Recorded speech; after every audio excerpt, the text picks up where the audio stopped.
We're here this morning on State versus Adelson, 2023 CF 3226, the defense's motion to change the venue of the trial. Parties may make their appearances. Georgia Kappelman for the state. Sarah Catherine Dugan for the state. Jackie Fulford on behalf of Mrs. Adelson. Joshua Zellman on behalf of Mrs. Adelson. And I will note the defendant is present in the courtroom for the evidentiary hearing as well. Before we get started with taking of the testimony of the witness, Mr. Murphy, I believe he's going to be the only witness for the defense today. Is that correct? That's correct, Your Honor. All right. In reviewing the motion, the affidavits in support, and also the memorandum of law, I wanted to make sure the state had not filed a formal response. You were planning to make your argument today. Is that correct? That's correct, Your Honor. Very well. As to the affidavits in support, Mr. Zellman in particular, I saw that you had placed an affidavit concerning this matter, specifically for the court to consider this as it goes to both being advocate and witness in the same matter. How exactly is that to take place? Your Honor, the rule requires an affidavit of 3 individuals, one being the defendant and 2 other individuals. It does not identify who they are, and also does not require that those individuals testify. Again, you are the primary counsel for your client, correct? Yes, Your Honor. So as to your legal arguments and also your factual affidavit in support of, you believe the court can properly take notice of both? Yes, Your Honor. Does the state have any argument concerning those? No, sir. Very well. As to whether there's any issue with court accepting that as evidence, I will conduct my own research, but we will move forward at this point. I do see Mr. Murphy is already in the Zoom. Mr. Murphy, good morning, sir. I think you're muted right now. I only do this 10 times a day. Good morning, Your Honor. My apologies. Good morning. Good to see you. The technology helps it be more convenient, but at the same time, well, at least you're not like the lawyer who was, I believe, on the Zoom saying I'm not a cat. The morning is young, so I'll try to avoid that. We're doing much better in that regard. All right, I believe previously in preparing for the hearing today, the time allotted was going to be 2 hours to the defense to make their presentation. The state would have a half hour to respond. I will go ahead and swear in Mr. Murphy, and the defense's time will begin at that point. Mr. Murphy, please raise your right hand to be sworn, sir. Do you swear or affirm the testimony you're about to give today as a part of this proceeding will be the truth? Yes, I do. You may lower your hand. Mr. Zellman, you may examine the witness when you are ready. Thank you, Your Honor. I have a number of exhibits that we discussed the other day on a flash drive. May I approach with that? You may. This is a newer version of this binder. Some of the information has been updated, yes, Your Honor. All right. Is there any objection from the state as to the court considering this as admitted evidence for the defense for the hearing? No, Your Honor. The jump drive will be defense 1. You may continue. So the way that I have the drive organized, Your Honor, there are 6 folders. Exhibit 1, Exhibit 2, and Exhibit 3 are materials from TrueScope. Can I have permission to share my screen so that Mr. Murphy can? You may.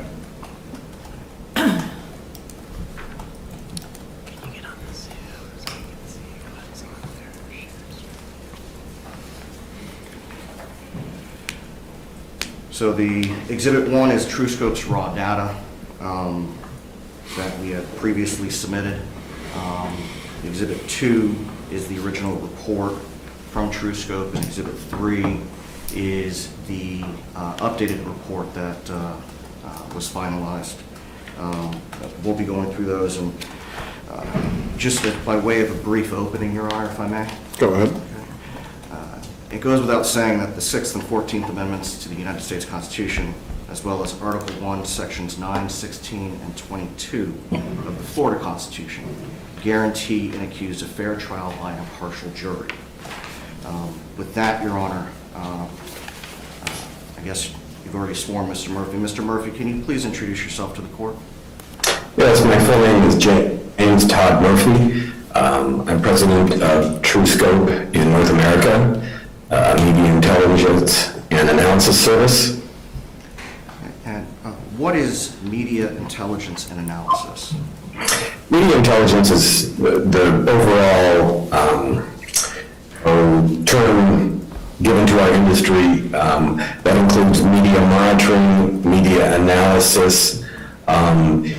It's kind of two components to the single industry. Media monitoring is the action of tracking and indexing and reporting media across or stories from media of all types.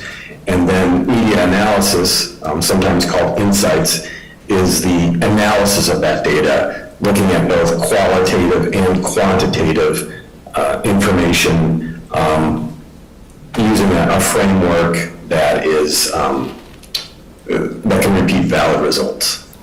How does TrueScope gather that media?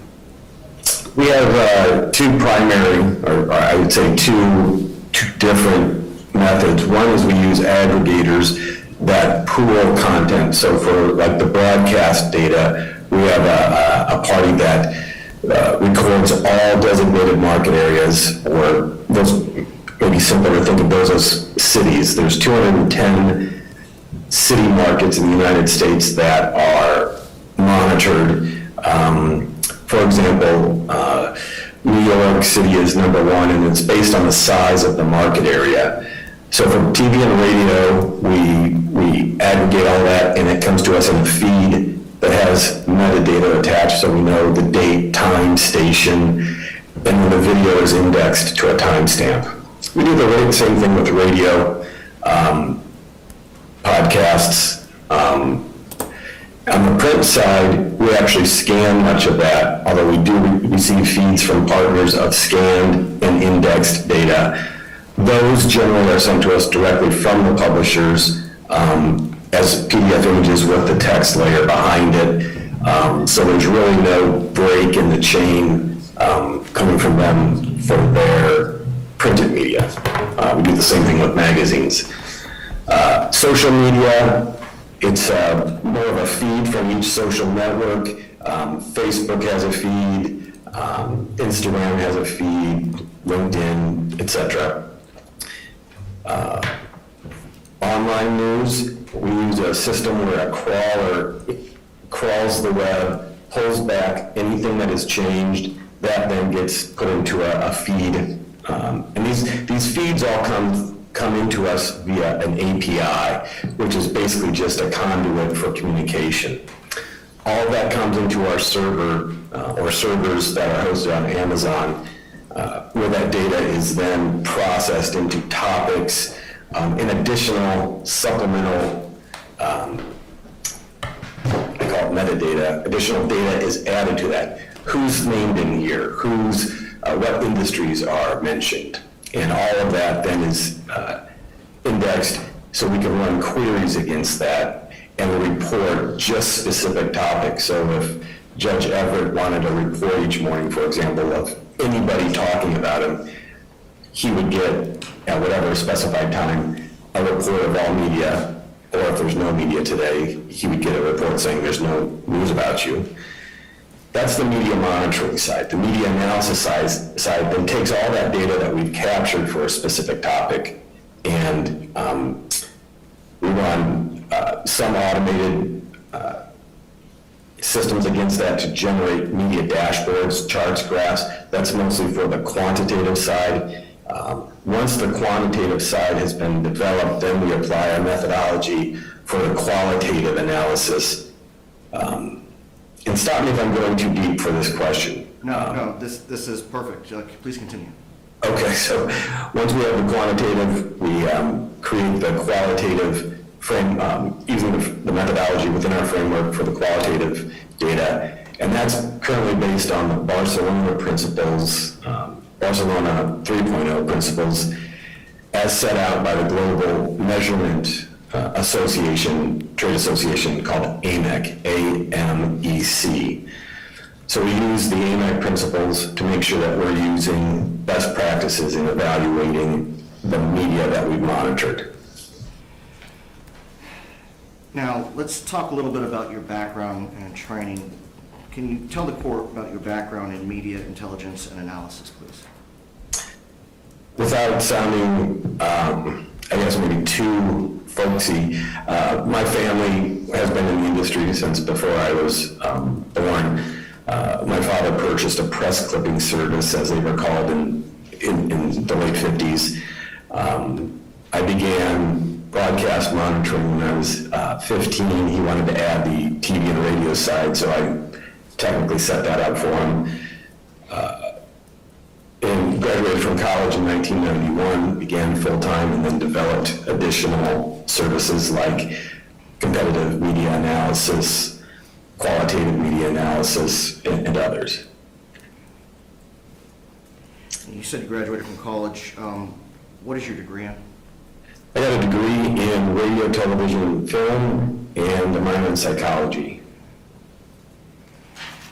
Beginning in 1991, can you advise the court exactly what it was that you developed through the company? And it wasn't called TrueScope back then, was it?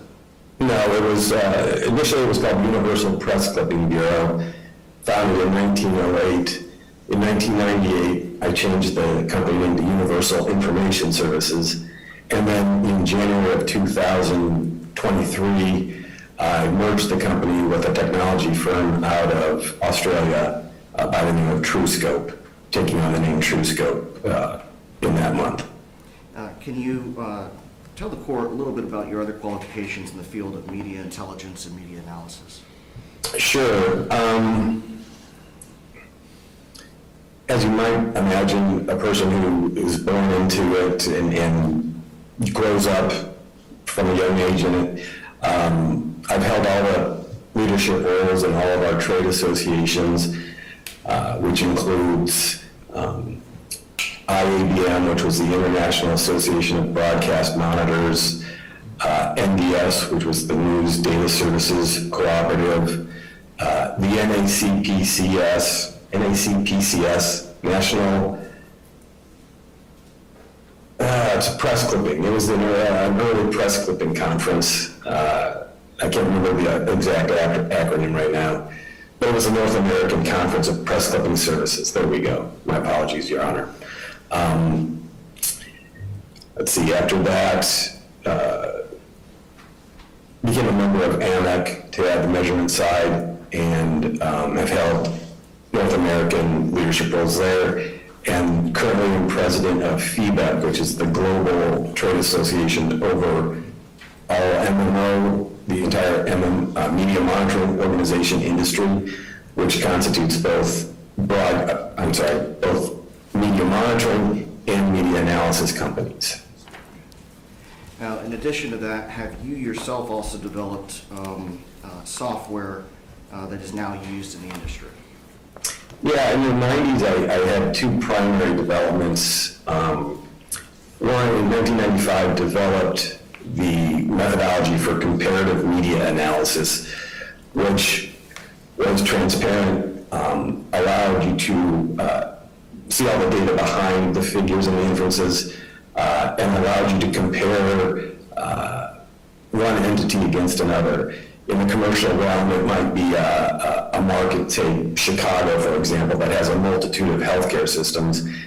It would allow one healthcare system to track how they're performing, both in terms of volume of media mentions, impact, reach, and then the qualitative side, primary message points where they either are leading or trailing their competitors. I also developed the first software and database and hardware solution that would allow you to track multiple TV stations. The closed captioning that's embedded in broadcast programming, I had a program written where I could extract multiple channels 4 channels simultaneously, all to a single database and that was the first instance of indexing broadcast media, which has come in handy when people try to trademark and patent that process. Having that prior art has helped me.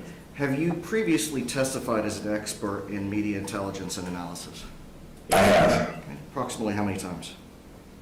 I think this will be my 5th formal testimony. We've done consulting for attorneys all along where they simply receive the data, but in terms of testimony similar to this would be my 5th time. Probably an equal number of our data plus an affidavit have been sufficient. If that's suffices for your answer. Thank you. Your Honor, we would tender the witness as an expert in media intelligence and analysis. The state wish to voir dire the witness. No, Your Honor. The court at this time will permit the witness to testify in the form of an opinion during this hearing as to the specific topics. I believe it was media analysis and what was the other? Intelligence. And media intelligence. You may continue. Thank you. Now, in the field of media intelligence and media analysis, in addition to gathering this data, you also have to quantify that, and that requires math, correct? Correct. And the mathematical principles that you use are generally accepted in the field of media intelligence and media analysis, correct? Yeah, that is correct. And in addition to the math concerning that issue,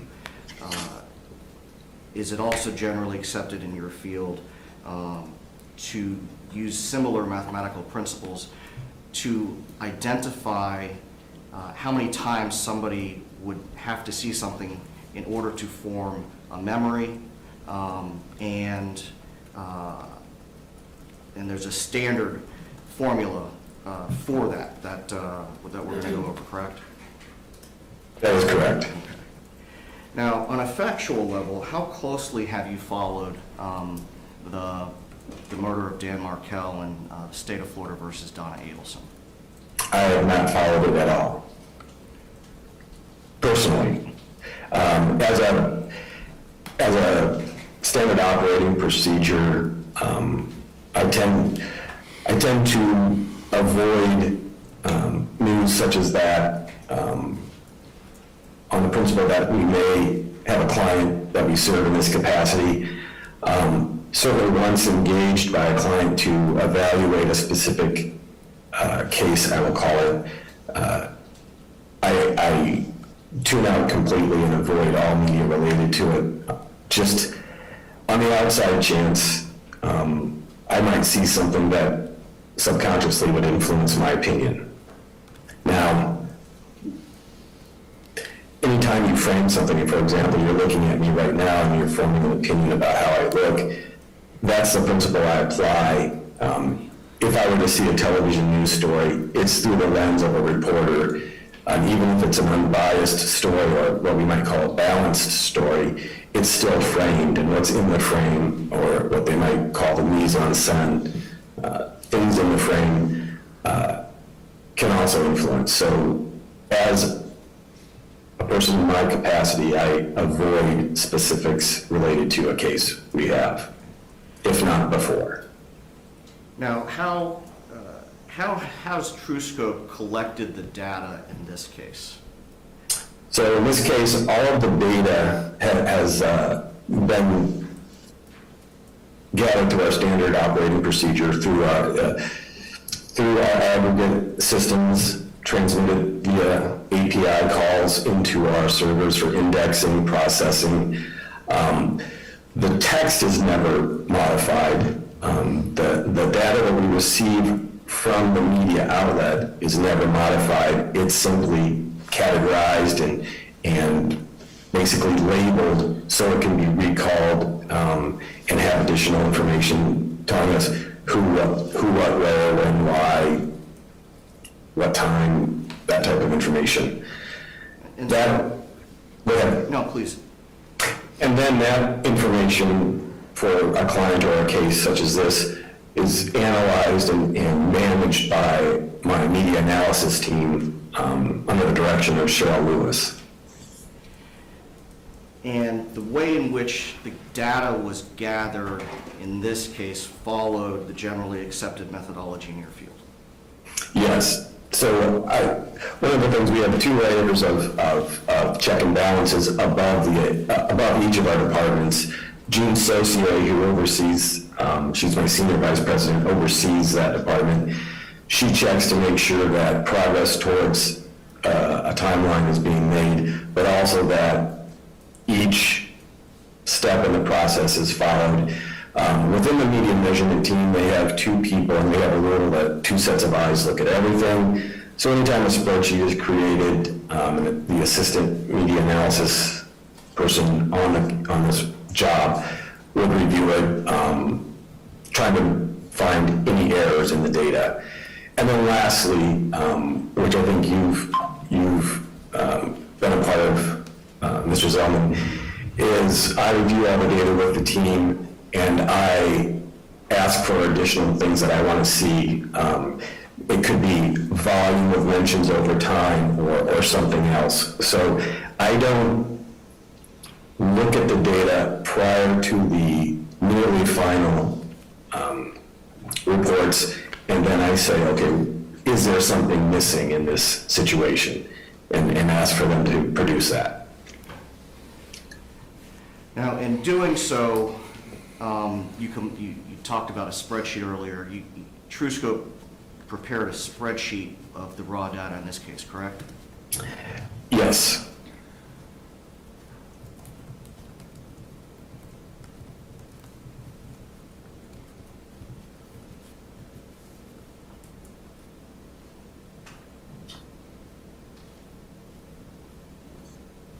Is the spreadsheet that is on the screen the raw data that TrueScope collected? That is our data. Okay. Now, there are a number of tabs. What is the purpose of having these different tabs at the bottom? The different tabs, generally speaking, or simply put, correlate to what queries resulted in the data found. So, for example, this first tab that you're currently showing would be a query for either Donna Adelson or Charlie Adelson. Potentially would include any variations on their name that would then be reviewed to make sure it's the correct Charlie or Donna Adelson. Each row on the spreadsheet then represents a single article or story or unit of reporting, whether it's a TV story or a website article. Moving across the row, you're going to see all the metadata that is included with each story. Okay. And can you tell the court how many articles, and this appears to be newspapers? Yes. Okay. How many different mentions were found? And what was the time period that TrueScope was searching? So we looked at a couple of different slices. Some of it came back further than others to do some comparative analysis, I know. But overall, I believe we went as far back as 2014 to 2025 for some of the data. And then we also did a June 2023 to May 2024 sample analysis. And so there I'm were... not sure that answered your question directly, though. With That's the finished. newspapers, this tab indicates there were 233 mentions of Donna or Charlie Adelson during that time period, correct? That is that's exactly correct. 233 rows, but the first row would be headers. And then, can you tell the court what this second tab is? That would be another query, a new query, that's not looking specifically for either Donna or Charlie Adelson, but additional names associated with this case that you or the client would ask us to look at either for comparison purposes or whatever they need. We generally don't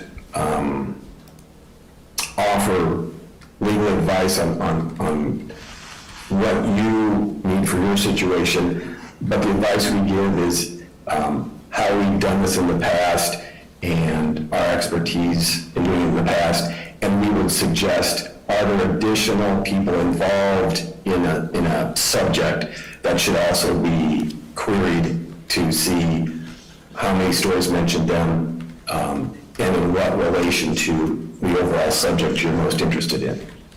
So with respect to this tab, the searches were done for the alleged co-defendants or co-conspirators, McBanawa, Garcia, or Rivera, correct? Correct, and although we just have last names listed, again, we would have ensured that we were using first names and variations that correlate directly to those individuals. And for this tab, there were 308 mentions of those, of the alleged co-conspirators, correct? That is correct. What is this next tab?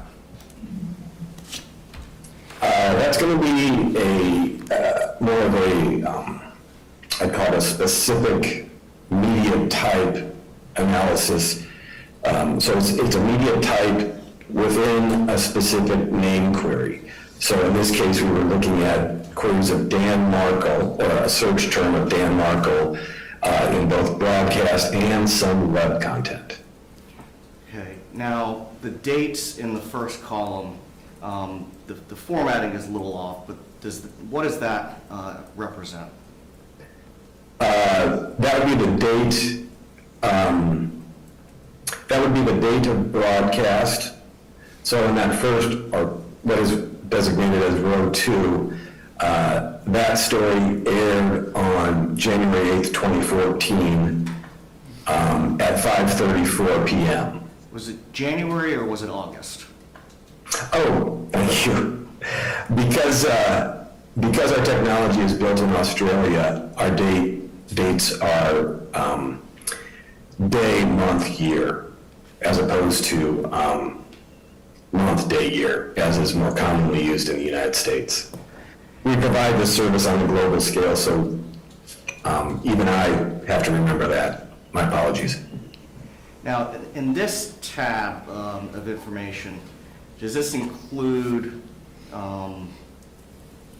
closed captioning from television newscasts or broadcasts? It does, that's correct. So that's text inputted or live captioned by the broadcasting station or network. And this also includes the link to that raw data, correct? Correct. And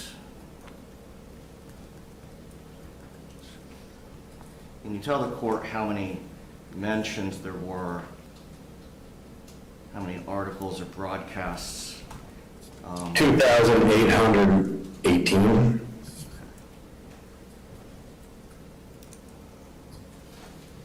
And then what does this next tab represent?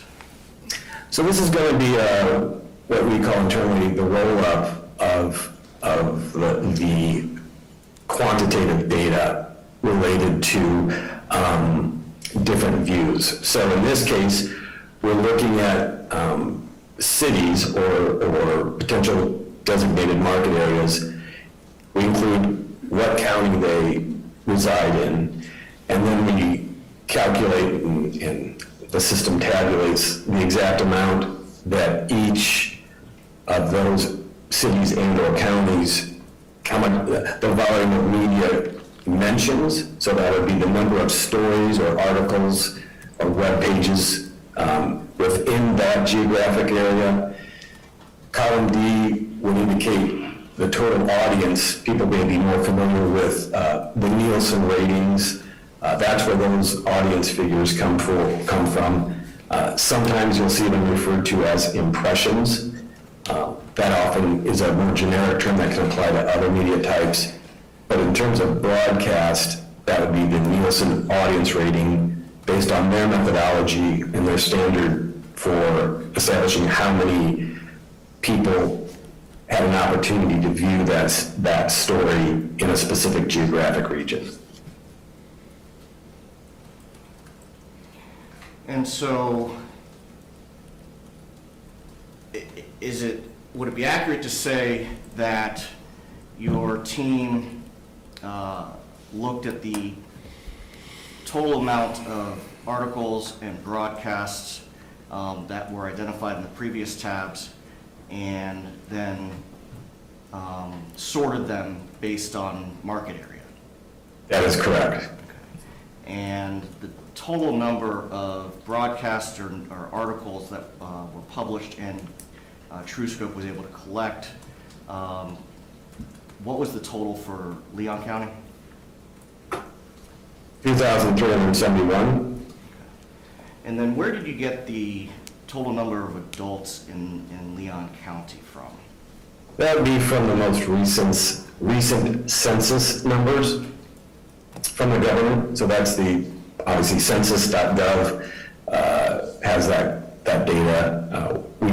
We use that data to pull the most accurate count as each census is updated.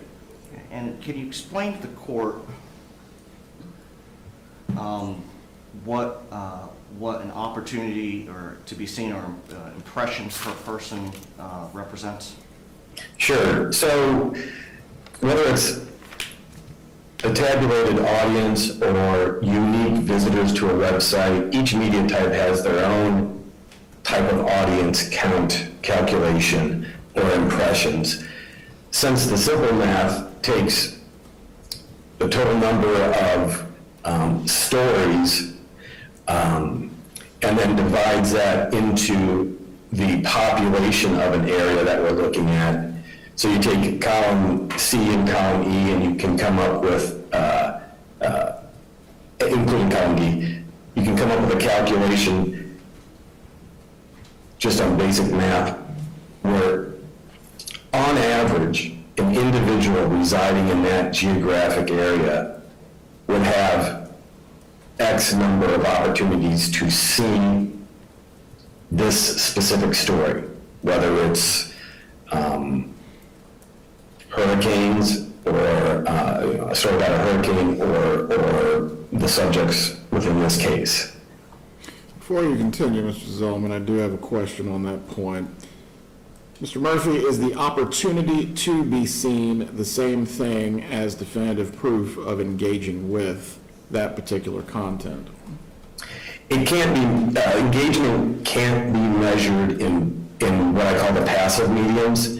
That's going to be television, radio, because you might turn on a radio station in your car and listen to the news on your way to work, but I can't say that you necessarily engaged with every story. You may be a sports person and you're just waiting for them to get through the weather. So opportunities to be seen is I'll call it a more objective label to put on it when the media is passive. When it's an active medium like social media, we do have the ability to calculate engagements, like if you liked it, if you shared it, if you commented. So we do use the more objective opportunities to be seen to calculate the potential of an average adult or jury eligible individual within that geographic area to see a story. Please continue. Thank you, Your Honor. Now, in addition to conducting this analysis for Leon County, did you look at other counties in Florida? We did. Okay. And we're going to go through that in the next exhibit in more detail.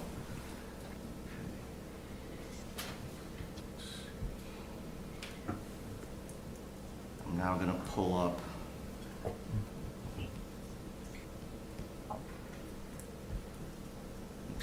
2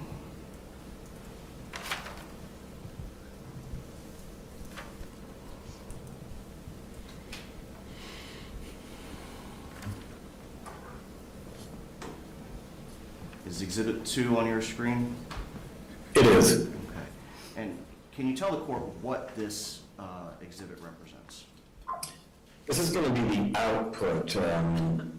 It undoubtedly goes through several revisions until it passes all of our checks and balances, but this is a platform where we can visualize the data and annotate specific interpretations or inferences from the data to indicate to our client what a chart or graph or image might be showing in terms of their analysis on that page. Now let's go to that first slide. What does this first slide represent? It's very small on my screen. One moment.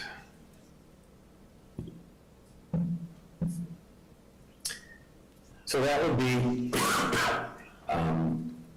similar to what we saw on the previous exhibit. This is the media coverage for nearly an 11-year period by county, from designated counties in Florida.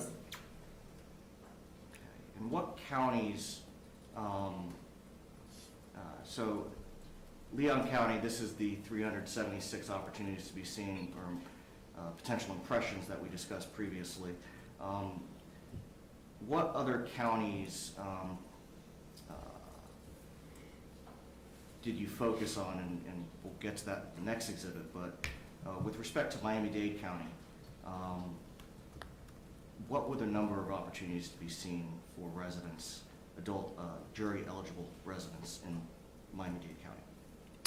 2. Let's go to the next slide.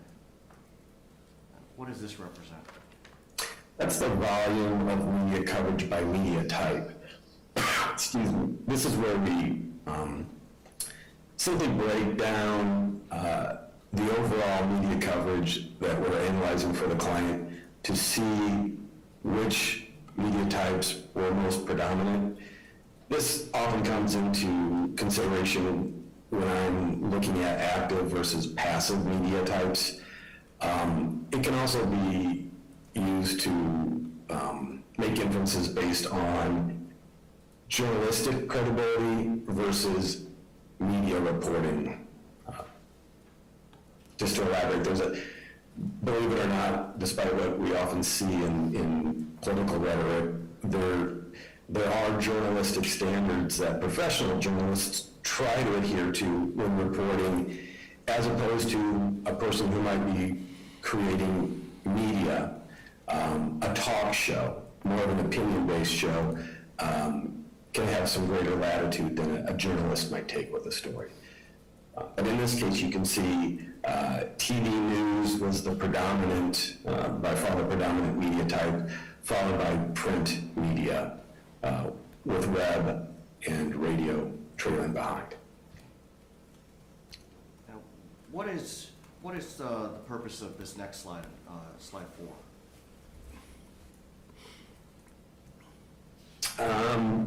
That is what I would call more of a control analysis, a simple control analysis to look at what would an average news story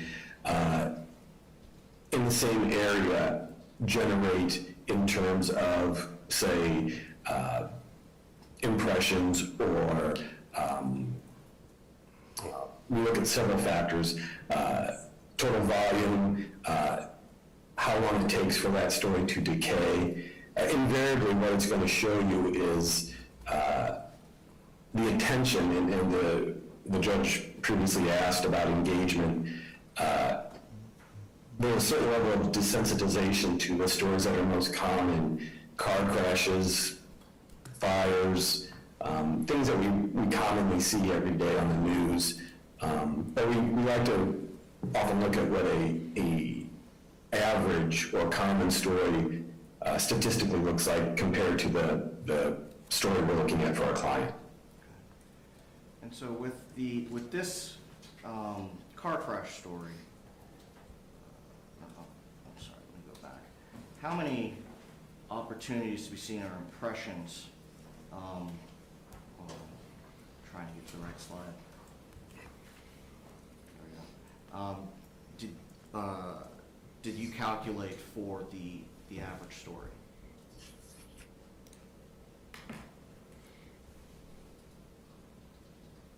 But I'm having a hard time reading that.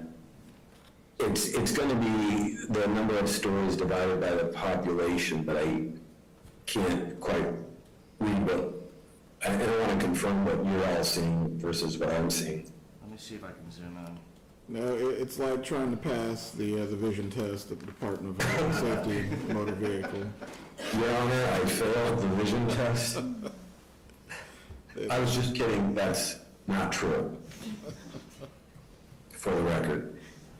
Can you, There was I think it's getting a little bit bigger, Mr. Zell. Yeah, Is that better?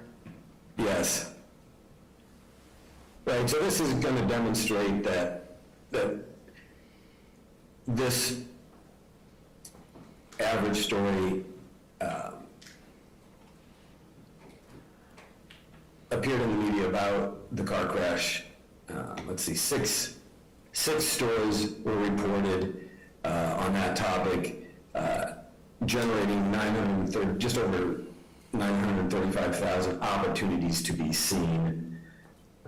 And I'm just reading at the bottom, the story appeared over a 3-day span in a population of nearly 160,000 residents based on census data. And then we apply, I believe either in Florida or in your county, the jury eligible age is 18. And so we calculate only those over that age in our viewing population. And so with that calculation, the jury eligible residents had 6 opportunities to see one of these stories based on. That's correct. Okay.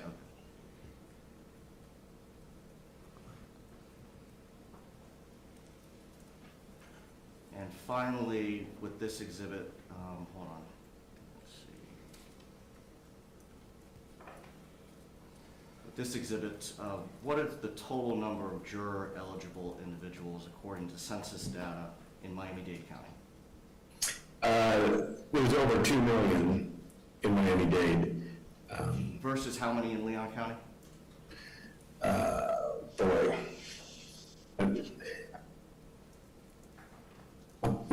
Just under 160,000. Before you continue, when you say census data, this is the 2020 census number that you're using as a part of It your... would be the most recent census data. Please continue.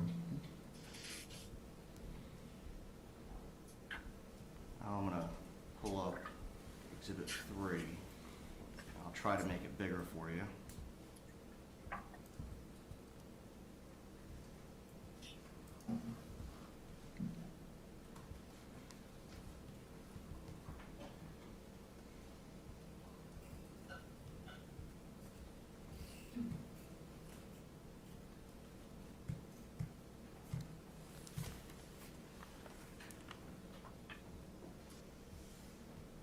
What does this exhibit represent? So this is a timeline of media coverage, a quantitative count of stories over time. This is generally helpful in seeing the peaks and valleys. We can also easily interpret the decay of a story.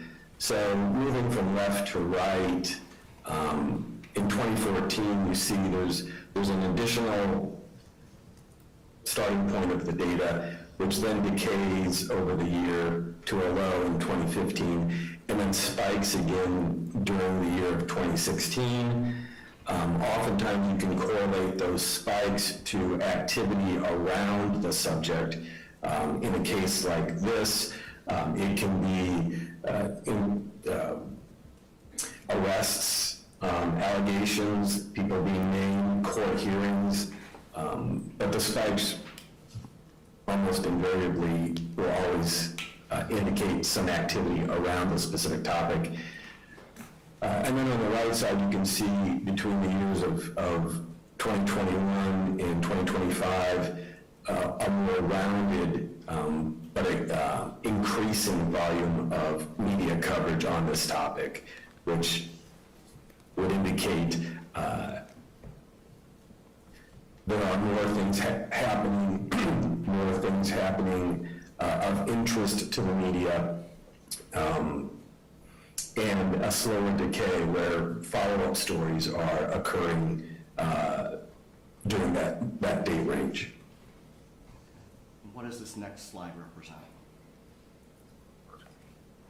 That's going to represent the impressions of the media, I'm sorry, the impressions the media are generating for that same time period.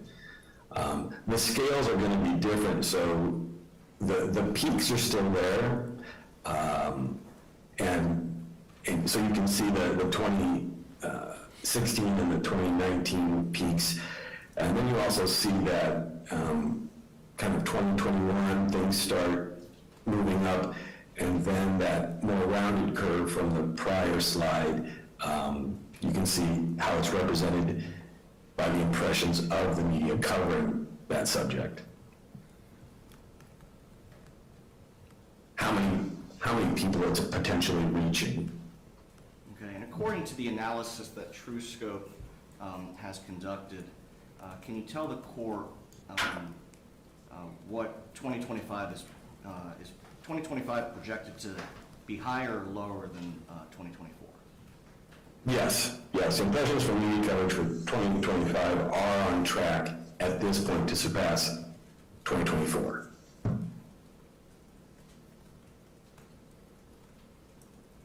Now, what do we have here in slide 4?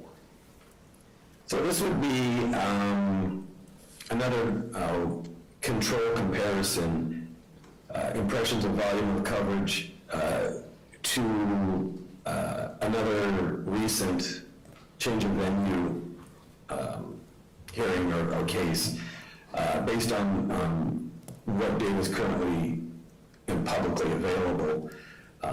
So it indicates media exposure within Idaho compared to Florida. And what it is specifically is a heat map of each state showing the density of media coverage in various counties. And so this is what time frame was this analysis done, Darren? This was just a one-year sample where we had overlapping data collected.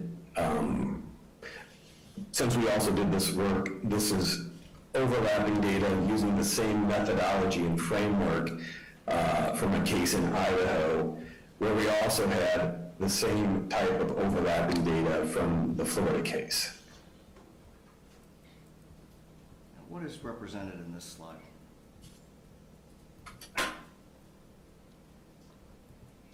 That's going to be the same date range comparing two counties in Florida. The blue line would be volume of stories in Leon County versus volume of stories in Miami-Dade.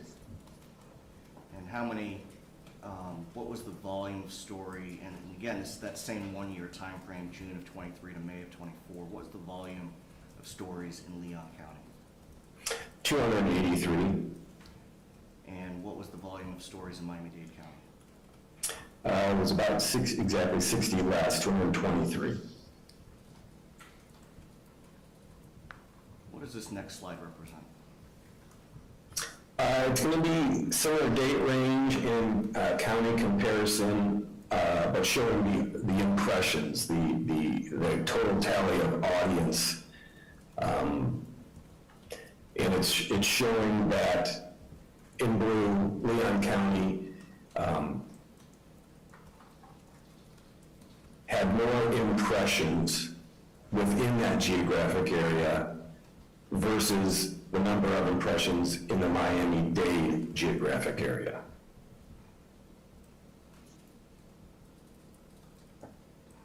What does this next slide represent? Again, this is going to be a media type donut graph of volume of coverage by media type, which is going to indicate, for me, passive and active media. It also, to anyone who's viewing it, reveals which media was more engaged or reported more frequently on this topic. I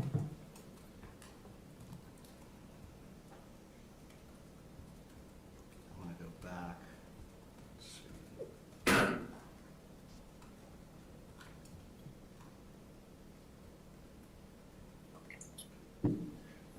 Now, over the lifespan of this investigation, July of 2014 to present, based on your analysis, do you have an opinion on how the span of time has impacted the media coverage in the case? Yeah, I can certainly provide my opinion. In my experience, it shows a topic of interest to the media where the story has what, you may have heard the phrase, the story has legs. It has captured the interest of the media over time. Some stories, such as a car crash, at this point in time, it would be nearly impossible to find anyone in the county where a car crash occurred that could remember any details of that story. This is indicating repetition over time and volume of impressions are over time are high. So what I would start thinking is I expect to see in the numbers a higher level of retention based on saturation of an average citizen in a geographic area. So this is, in my work, this is what I start looking at and building what my expectation should be coming in the downstream data. And if I don't see it, then I have them rerun it to see if we made a mistake anywhere, or if there's a contributing factor to why a story stopped. But this is to summarize, this is a very typical shape and volume of impressions for a story that captures the interest of the media over time at a high level, too. And so I think that's a good segue into the math of memory that we discussed earlier. Can you explain to the court the concept of math of memory? I hope everyone's had their coffee. So the math of memory is a basic probability theory that also uses a level of algebra, and it shows the ability to retain information, or inversely, how rapidly your memory of an incident or a story, in this case, decays over time. Ultimately, this formula is going to it shows, it's proven, and it's a globally accepted theory, that it has repeatable and valid results. The more a person is estimated to be exposed to a story, the longer they'll retain up to 80% of the details of a story. The person you're referring to with this is someone of average intellect with no defects. Right. Again, it's when we say jury eligible population, that doesn't account for anyone who might be exempted for a reason other than age. Please continue. So how does the math of memory And I'm sorry, Mr. Murphy, were you done with the initial explanation of the concept of math of memory? Yes. Okay. And so how does, when you have, number of impressions and opportunities to be seen, how does that factor into the ability of somebody to retain that information? In my mind, it's fascinating how logarithmically your potential to retain information goes up once you surpass seeing the story just a couple times.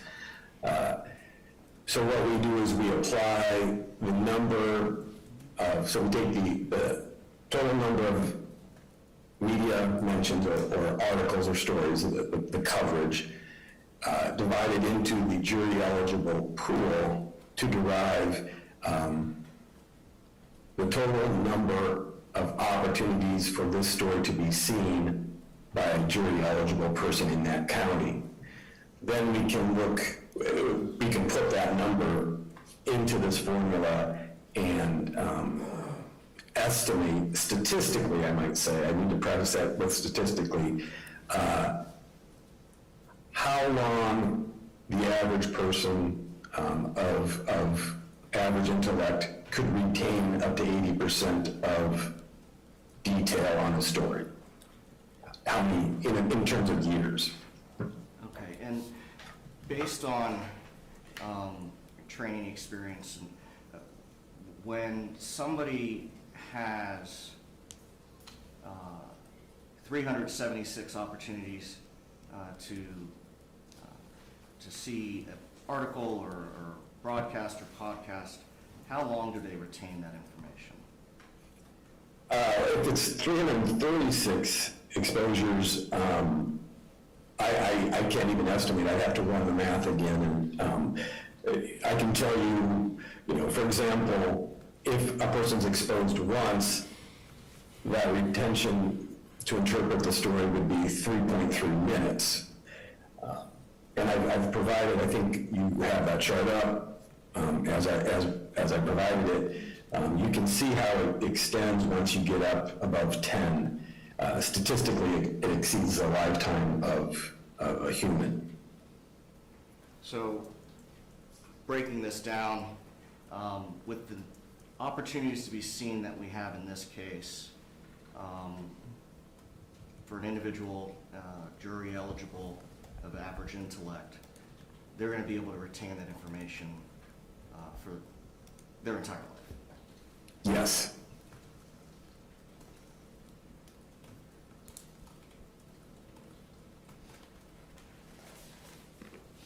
And that's based on the resultant figure that in Leon County, the average jury eligible person was exposed 26 times.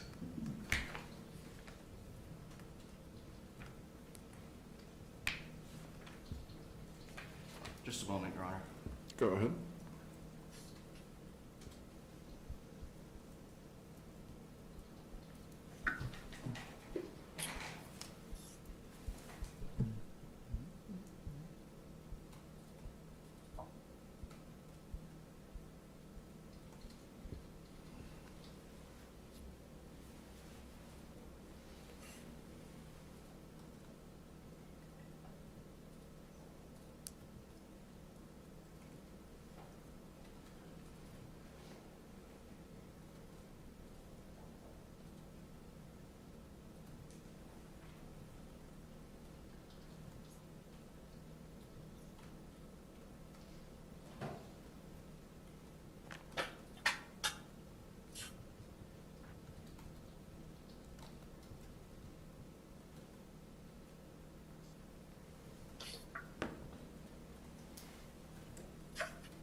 Now, Mr. Murphy, going back to the data that you were able to collect, you had mentioned earlier that TrueScope has the ability to collect and analyze podcast information and social media.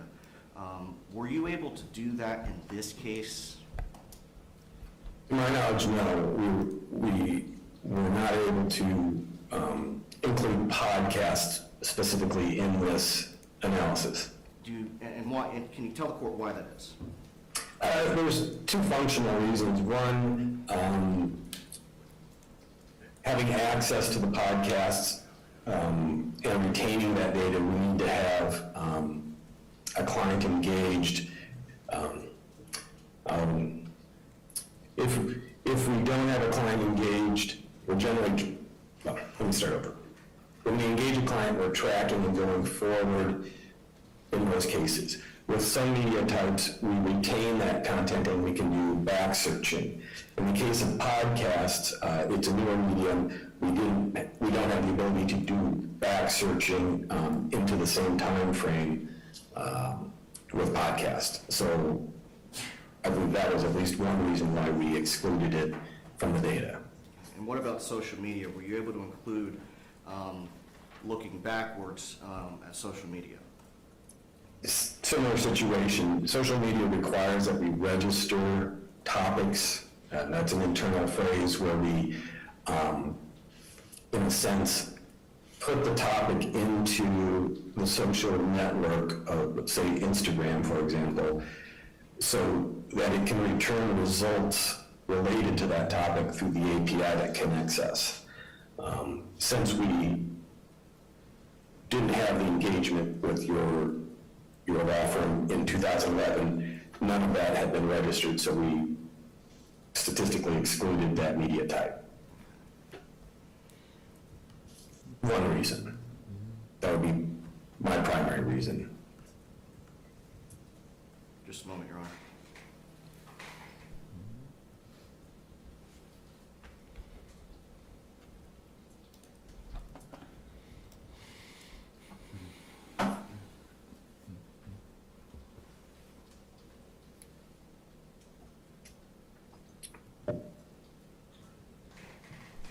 So, Mr. Murphy, since TrueScope was not able, TrueScope in this case was retained in January of 2025, correct?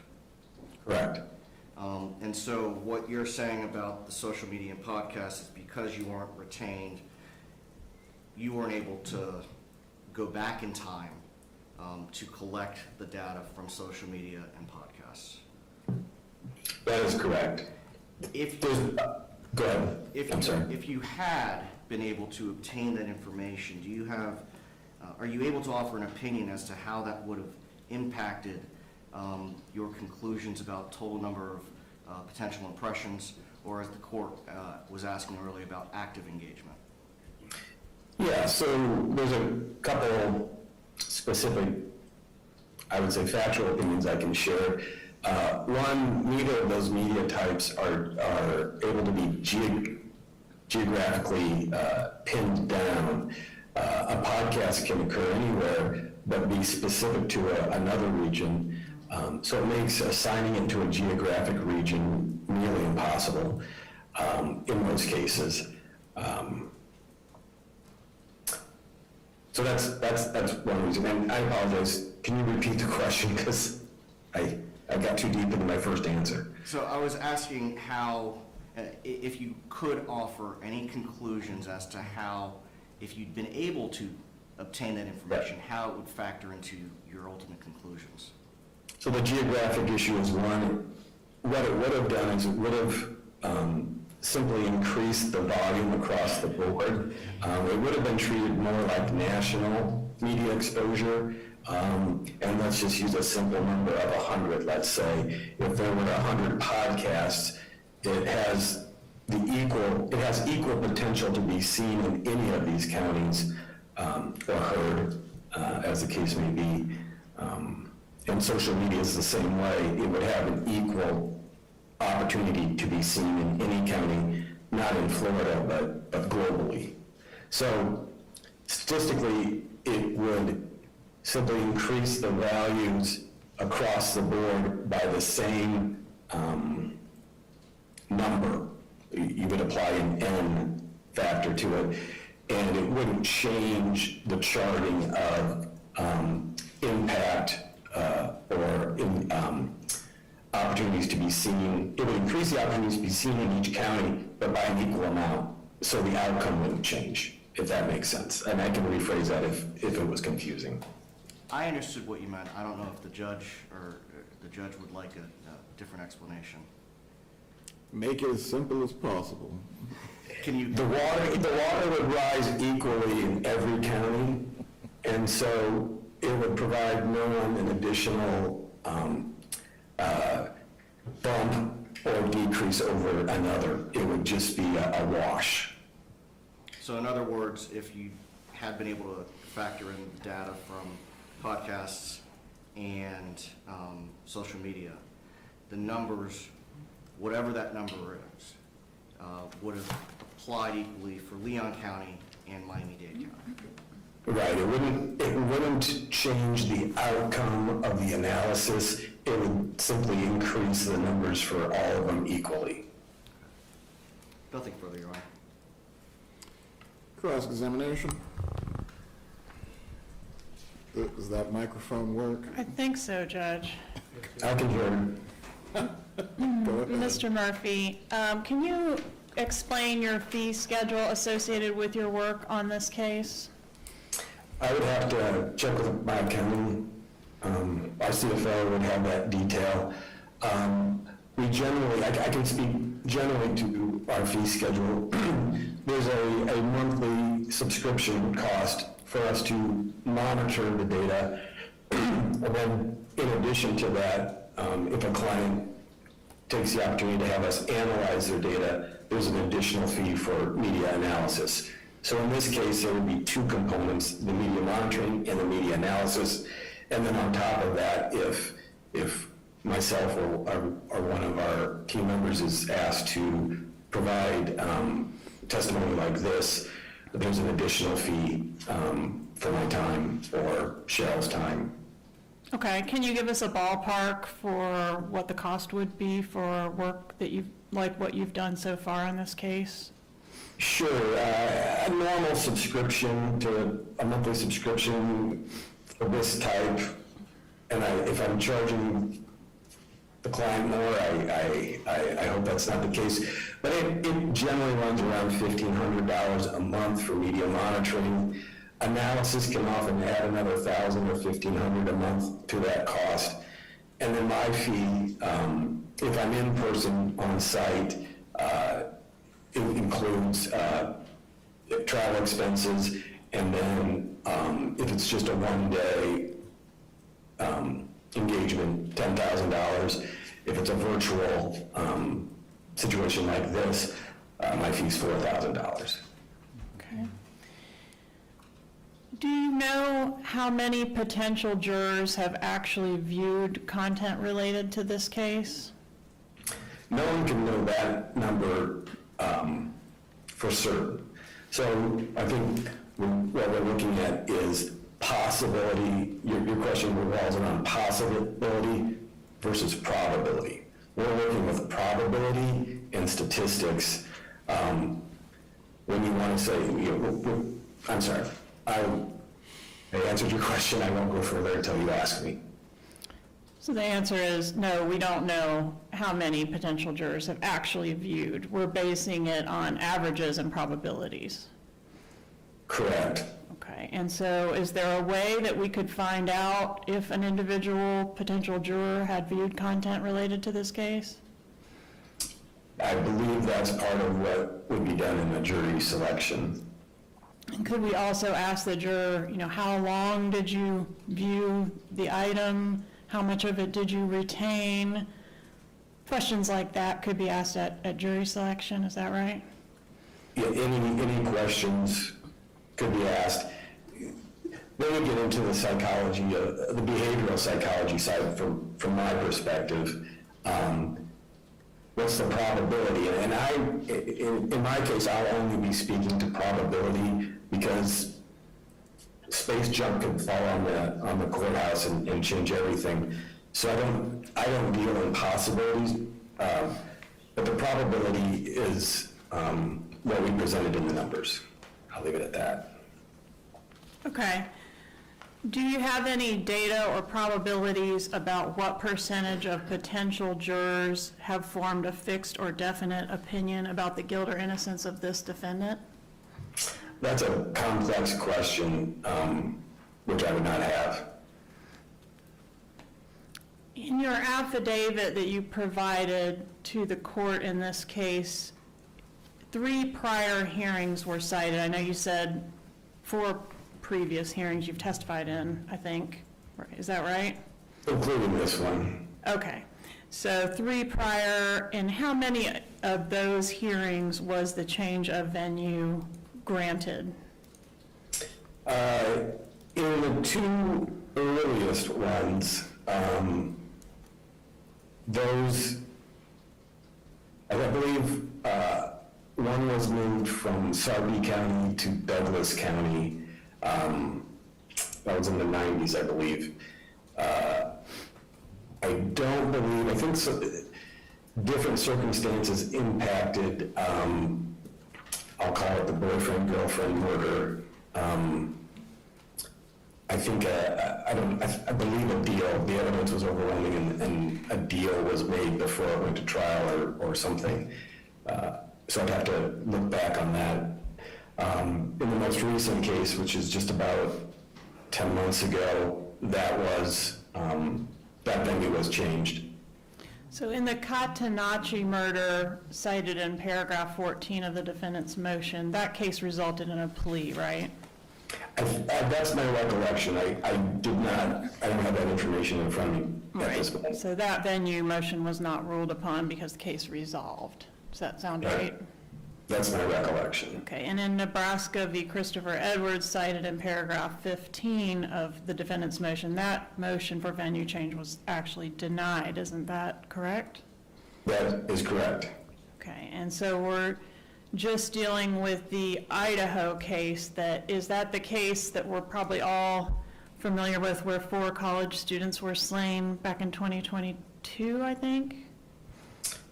Yeah, that's the most recent one. But there's a little bit of an apples to oranges in the one where the venue wasn't changed. I was only asked to present on a report of media coverage. It wasn't a statistical analysis like this at this depth. Okay, and in the Idaho case where the venue was changed, is that the same jurisdiction that's mentioned in your data compared to the data you prepared in our case? I apologize, I don't quite understand the question. When we see the map of Idaho in Yes. the exhibits that we just reviewed, is that referring to that case that occurred in Moscow, Idaho at the University of Idaho? That is correct. Okay, and in that case, the judge did change the venue to Boise, correct? Correct. Ada County. And would you agree that the population in that county of Idaho where the case occurred was significantly smaller than the population we have here in Tallahassee? That is correct. Okay, and in fact, in the motion that the court granted the venue change in that case, the court cited insufficient space in the courthouse, insufficient staff, and insufficient security. This is outside One the moment. scope. May I finish my question before there's an objection, Judge? Please finish your question.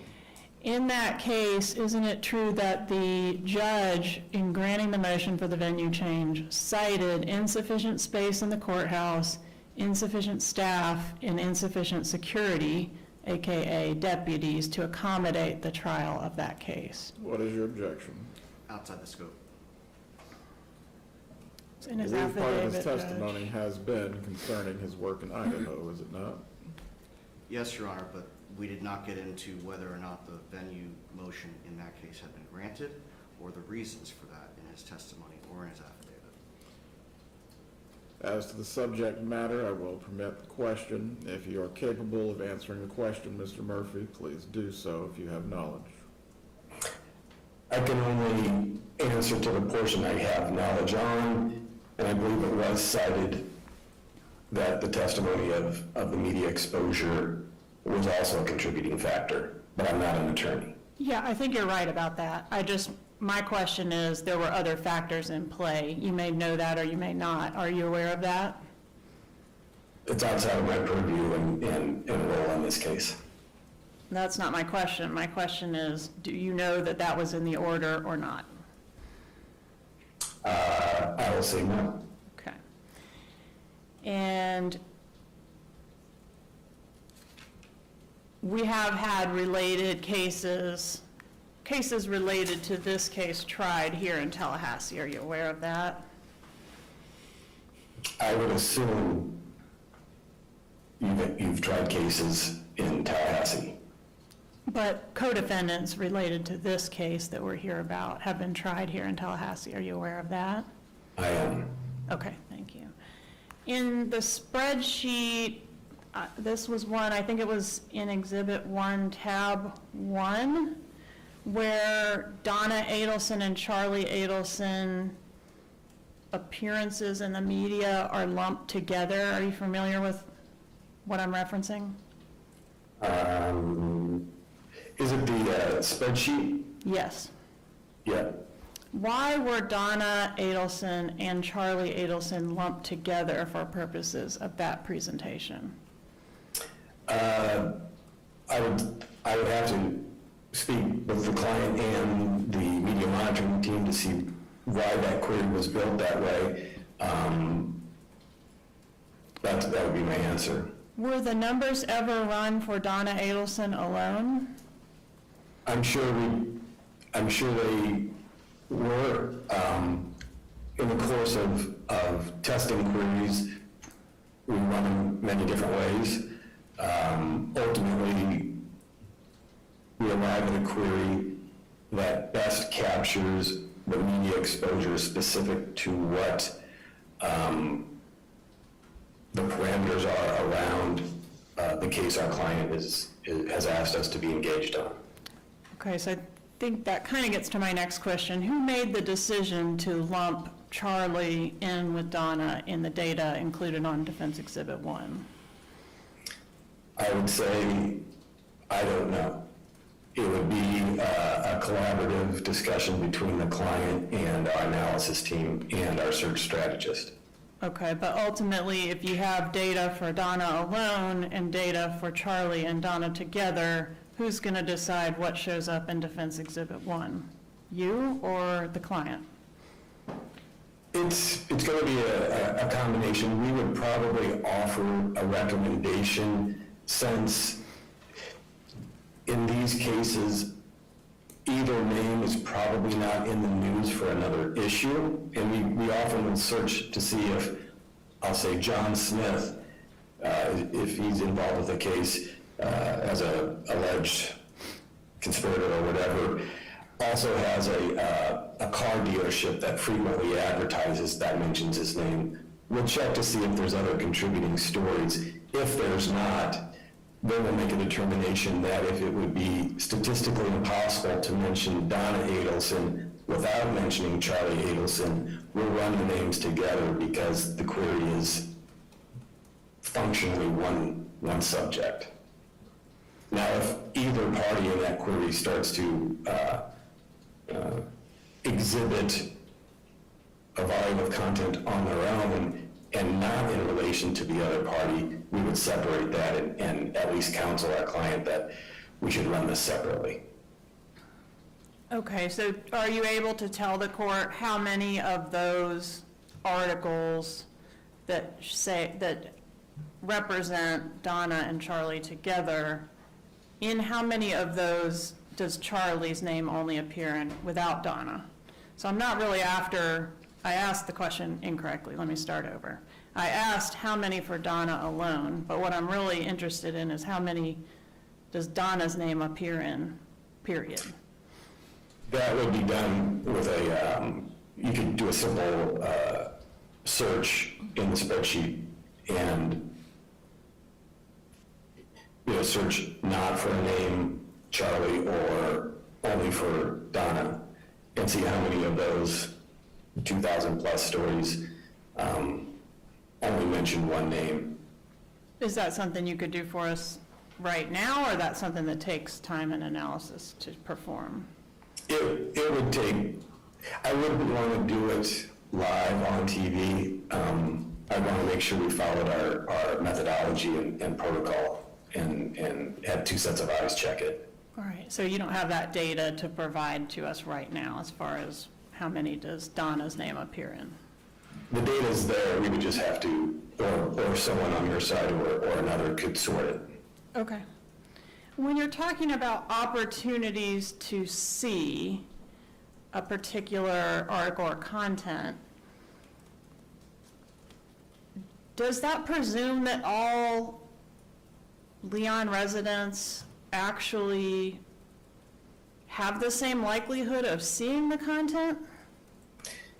They all have an equal probability of being able to see the content. Okay, but actual views could be consumed repeatedly by one viewer and not at all by another, correct? That's a possibility.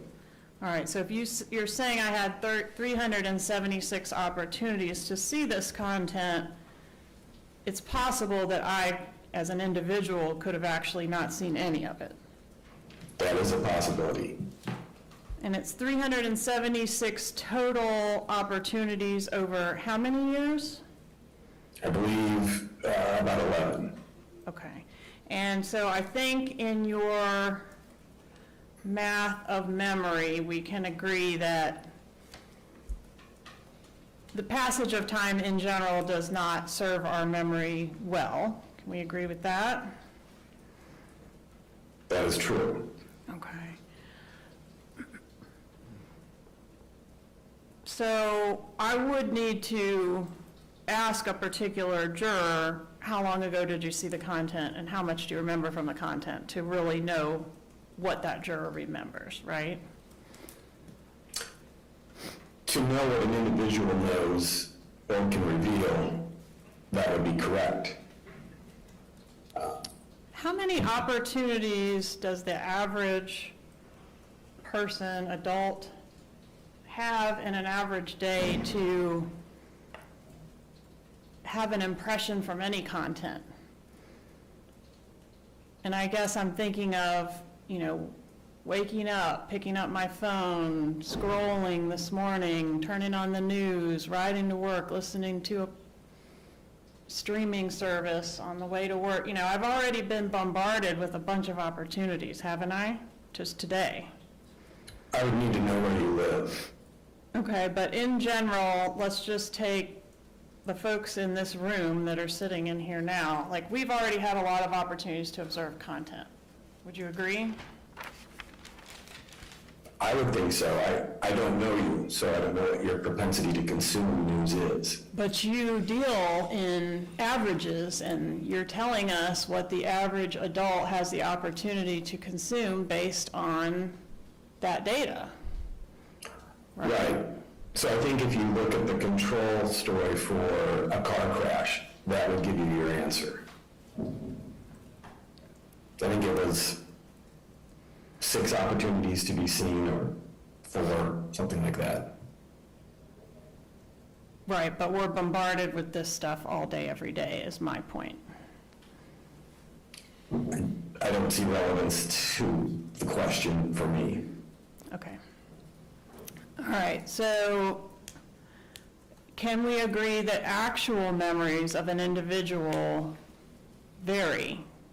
I mean, again, going back to what you were saying about I'm dealing with averages and probabilities, an individual might have differences based on their actual exposure to the content, based on their actual ability to retain information, based on their interest in the topic, based on what else is going on in their lives, their age, and lots of other factors. Would you agree with that? I would.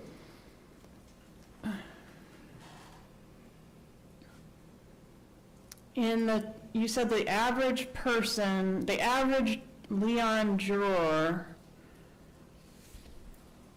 has been exposed, or at least had the opportunity to view material about this case 26 times. Is that right? Did I get that right? That is correct. Okay. And do we know how many of those 26 contain the name Donna Adelson?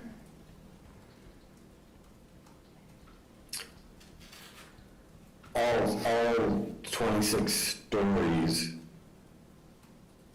would contain the search term. So these are 26 opportunities to see the specific story about, I believe in this case, Donna Adelson. Okay, but it's got Charlie lumped in with it, doesn't it?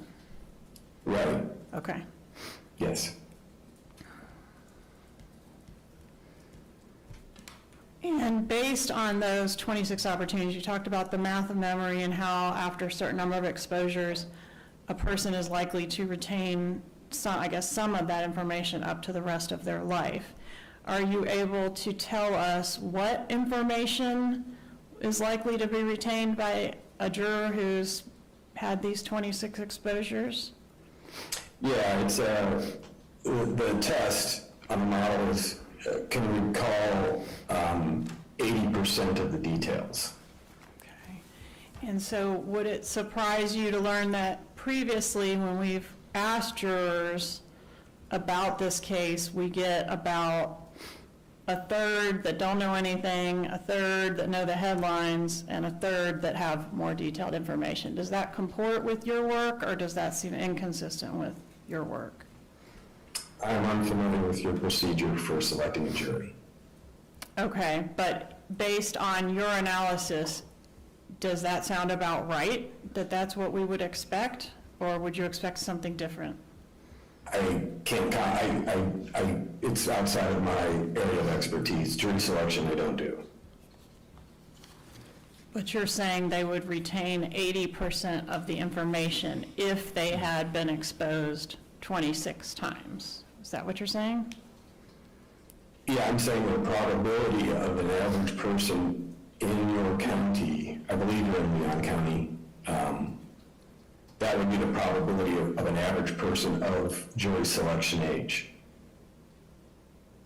The probability of the average person of jury selection age who was in fact exposed 26 times retaining 80% of the information. Have the opportunity to be exposed 26 times. Okay. But they definitely have to actually be exposed to get any of the retention that we're talking about. That is true. And we can't know that unless we ask them. Knowing, yeah, I guess I can. My work is in the probability of people before they enter your room. So all I can speak to is the probability of the people you might encounter during a jury selection process. I can't answer a question about who you will encounter during a jury selection process. Right. Understood. No further questions. I have a follow-up question, and from there, the parties can follow up as they need to. Mr. Murphy, I remember when you were testifying on direct that you were stating your numbers as it relates to the probabilities rely on the taking of the last census, correct? Yes. In any way, do these numbers account for seasonal fluctuations or shifts? In terms of immigrant labor or? Well, let me be more specific. Here in Leon County, we have 3 colleges and universities, meaning when you have a freshman class coming in each year, there are now 18-year-olds who will meet, presumably, juror eligibility. In that way, for that fluctuation of persons who may be eligible jurors by statute, does your data take that into account in any way?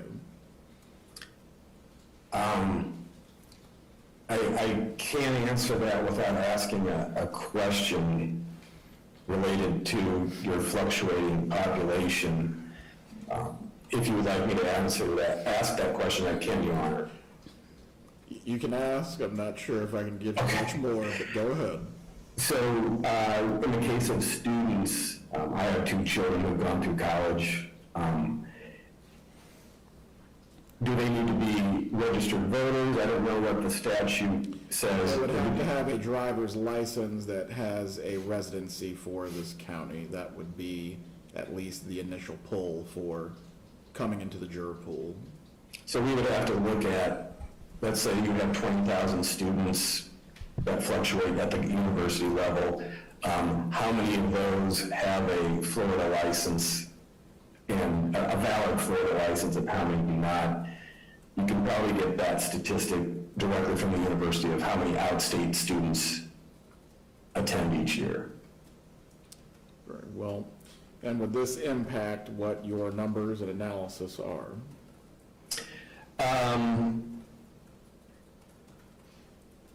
Probably probably at a very marginal level. Once you removed the out-of-state students and those who don't drive, then you're going to be left, if we started with 20,000 and removed those who aren't registered with a valid driver's license, the number would get down to a small enough number where it may impact the population of jury-eligible students by maybe 10,000. A small number that statistically wouldn't shift this maybe by a percentage, but nothing more. And I believe also you stated as well, you made a comparison of your data to Nielsen ratings. Yes. How closely would you say that mirrors? And the reason I ask this is because a Nielsen rating or maybe a radio rating, I think the science behind it, they've tried to make it as detailed as possible because they're trying to use that information to monetize it, correct? Correct. But ultimately, even with a rating of that nature, when, say, it's reported there were 200 million people that watched the Super Bowl, that doesn't tell us, did you watch every snap? Did you turn it off at halftime? Did you turn it on in the fourth quarter because it was a good game? It can't really drill down. It's just ultimately, this is the big number that watched the game. Right, on the gross number, that's correct. But when you're starting to get into the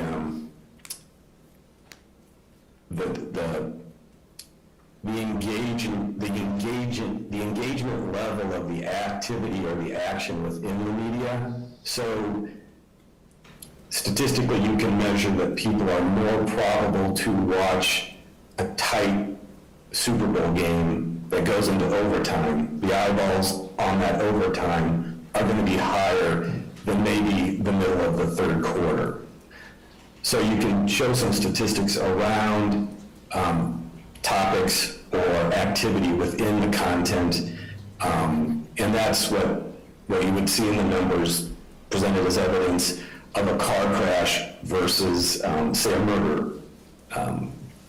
Murders are always going to gain a higher probability of attention, are going to have a higher probability of attention than the topics we're desensitized to, like a fire, a car crash, a fender bender,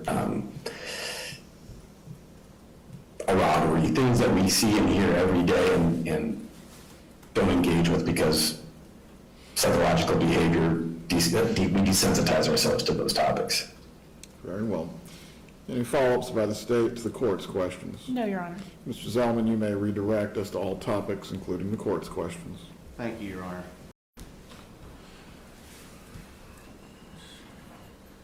I'm going to share my screen again, Mr. Murphy. On cross-examination, the state asked you about the 26 opportunities to be seen. To be clear, Exhibit 3, during what time period did those 26 opportunities to be seen take place? If I refer to the chart, Let me actually share my screen. thank you. Sorry.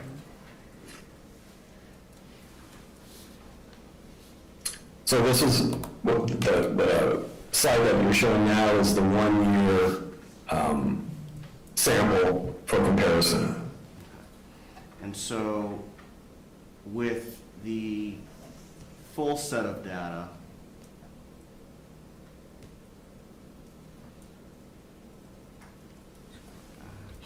that is identified in Exhibit 2,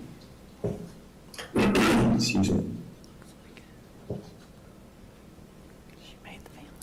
You can zoom in for the witness, Mr. Zellman, so you can see it clearly. Thank you, Your Honor. Well, not giving you the vision test again. Go ahead. now the time period that is indicated in Exhibit 2 with 376 opportunities to be seen per person, what is that time period? So that's July 2014 to January 2025.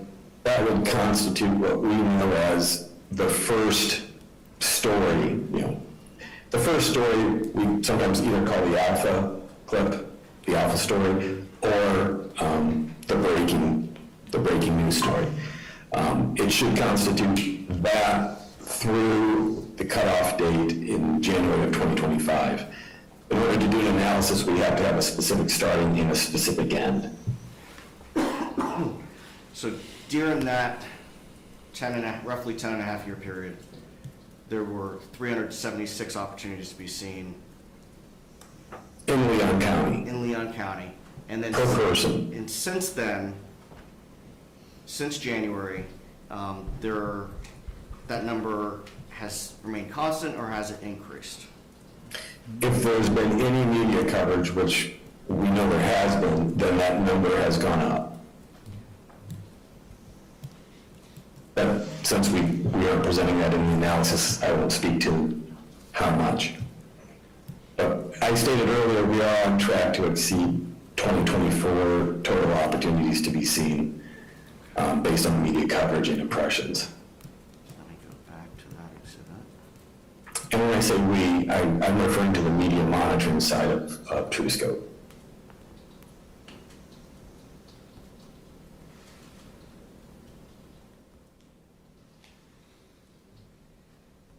So going back to that slide on Exhibit 3, this is where you're indicating that 2025 is on track to exceed 2024. Correct. And so 2024 had over 92 million media impressions, correct? Right. And that would speak to the fact that each individual of jury-eligible age, that would speak to each person in that designated market area, in this case, the entire state of Florida, has the capability, and as the prosecution pointed out, a person can consume more than one story. And as the model for memory shows, each time you see another mention, you have the potential to strengthen your knowledge on the details of the story.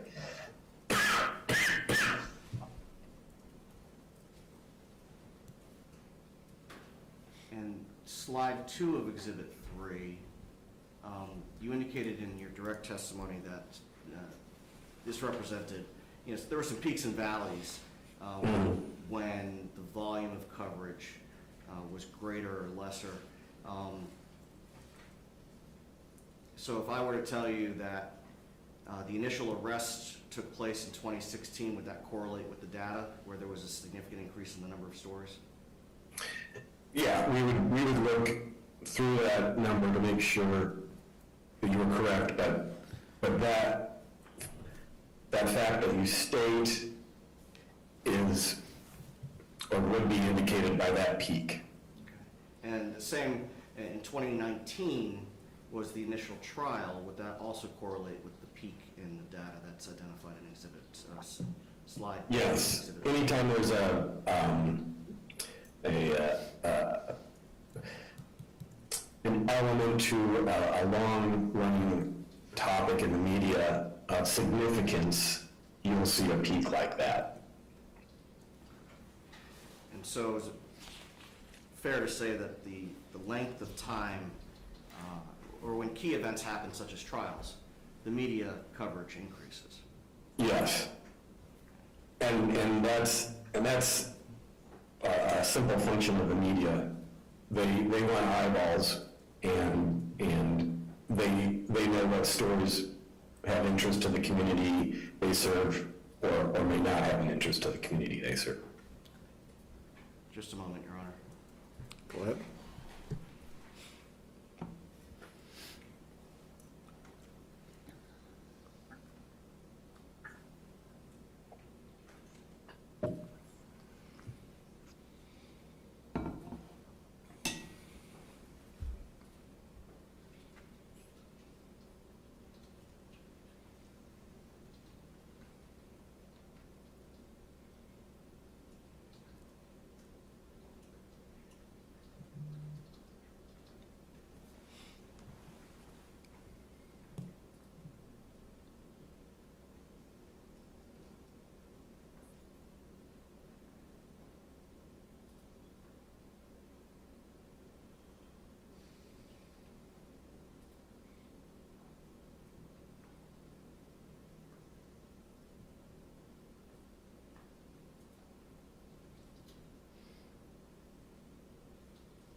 One last question, Mr. Murphy.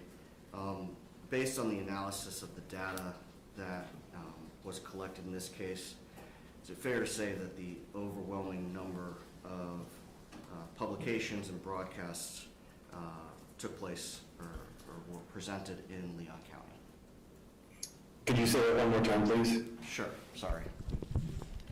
Based on the analysis of the data that was conducted in this case, would you agree that the overwhelming number of publications and broadcasts concerning the story took place in Leon County, Florida? That is correct, yes. And that, statistically speaking, Miami-Dade County, with a significantly greater population, has a significantly less media exposure in this case? That is true. Nothing further. Mr. Murphy, that concludes your testimony during this hearing. You may remain on the Zoom if you desire to do so. I am now going to speak with the attorneys as to their arguments on the law or any other evidence if they have to present it.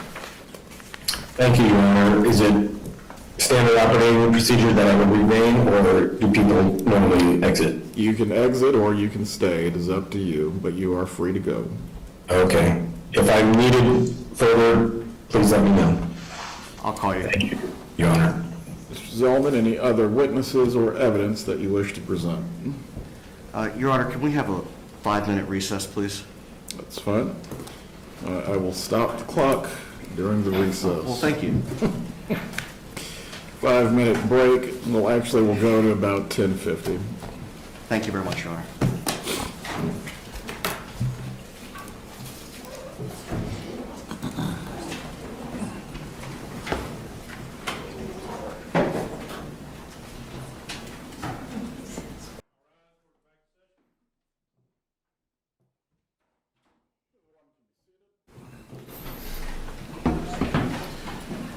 Friends, have any other witnesses or testimony as a part of the presentation? No, Your Honor. Very well. State, you may make your rebuttal presentation if you have one. Judge, all I have is a thumb drive that I prepared as State's Exhibit 1. I intended for it to contain the 3 prior jury selection transcripts on the related cases. but for some reason we weren't able to find the first one, so it contains the most recent two transcripts of jury selections conducted in the related cases, co-defendant cases. I'd like to admit that for your consideration. Is there any objection from the defense? I don't think there's a legal objection to that, Your Honor. States one as the thumb drive is admitted as well. That's it, Any other Judge. evidence or presentation? Just argument, Judge. You may make your argument, Mr. Zellman. Thank you, Your Honor. Your Honor, as you're familiar with my practice, I tend to put it all on paper, and I did that in this case. I do want to highlight a number of items, though, Your Honor. In Exhibit 5 is listing the podcasts. 77 pages long of individual podcasts. There is some overlap between platforms. However, it's not just the podcasts that we're asking the court to consider, but also what people are saying during those podcasts. The effect on the listener that those podcasts have and the comments that the public makes are where we are seeing the most significant prejudice. The vitriol towards Mrs. Adelson, to her son, to her daughter, and we also see in those a number of podcasts. I ran a search yesterday. I counted over 20 different episodes just focused on inadmissible information. As Your Honor is aware, prior counsel in the state, you had an in-camera hearing last September. I'm not going to go into detail about what was contained in that. Unfortunately, back in December, when Your Honor authorized that to be transcribed, it was not sealed when it was posted to the clerk's website. Media outlets from all over the country obtained that information. They obtained the transcripts, they published the transcripts in full, they analyzed them in their podcasts, so now what Your Honor has ruled to be inadmissible is out there. It's out there for and as I said in my motion, you can't unring that bell. One of the factors is whether the publicity has included information that would be inadmissible at trial.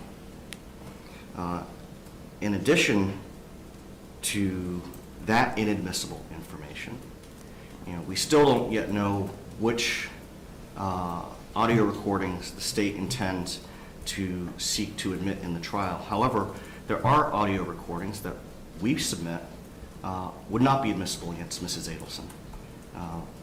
It's our position, Your Honor, that co-conspirator exception, the conspiracy ended when the murder took place.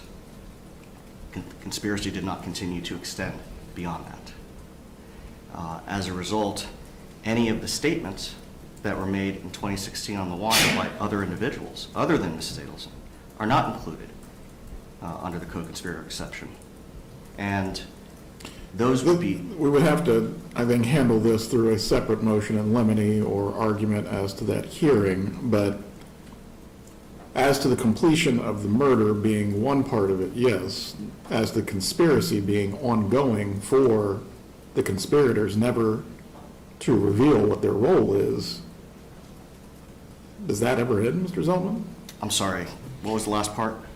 For the persons who may have participated in the conspiracy, would that not always be an ongoing thing, so their role is never revealed? The way that this is charged, Your Honor, I would say no. It's charged with conspiracy to commit a murder, not conspiracy to cover up a murder. Very well, please continue. So you have, it is our position, inadmissible information that has been publicized. And it's nobody's fault for the vast majority of that information. This case has been tried 3 times. Each trial has been live streamed. All of the testimony has been publicized. So as to what could have been done prior to our involvement on behalf of Mrs. Adelson, all of that evidence was already out there. And it's our position, Your Honor, that with respect to those statements that are not admissible as to Mrs. Adelson. And to back up, Your Honor, once the state identifies which wire recordings they intend to use, we certainly will file a motion in limine and ask for a pretrial ruling, so we're not dealing with that during trial and potentially wasting the jury's time.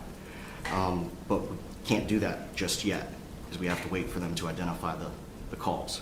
And you're referring to the most recent wiretap or the wiretap from 2016? Both.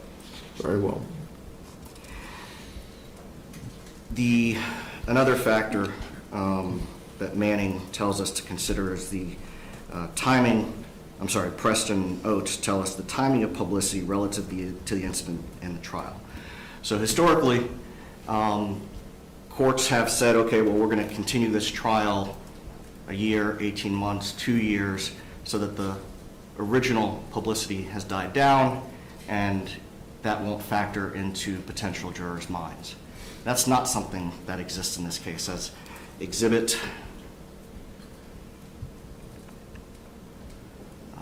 let's see, I believe it's exhibit 3.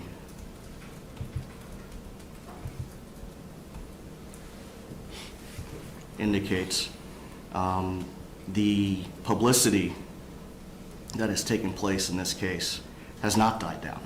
There's been an ebb and flow over the years. So initially in 2014, there was, obviously that's when it first happened, there was significant coverage. That died in 2015 during the investigation, and then in 2016, once the arrests were started, the initial plea by Mr. Rivera was entered, and Ms. McBanner was arrested. There was a great deal of volume of coverage. 2017 and 2018, it died down. 2019, the first trial, it increased significantly. And then in 2020, 2021, it died down. 2022, during Ms. McBanner's second trial. 23, for Mr. Adelson, Charlie Adelson's trial.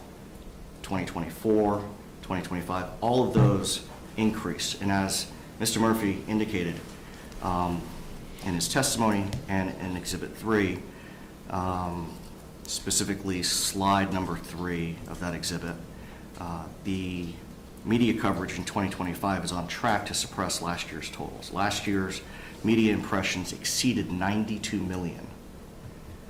So it tells us that the timing of publicity, it's not going to die down.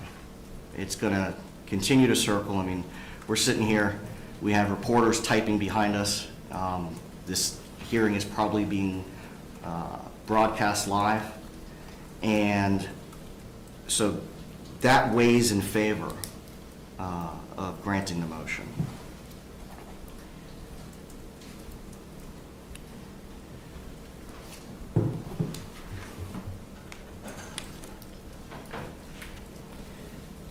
Do the defense filings or filings by the state in particular play any role in those?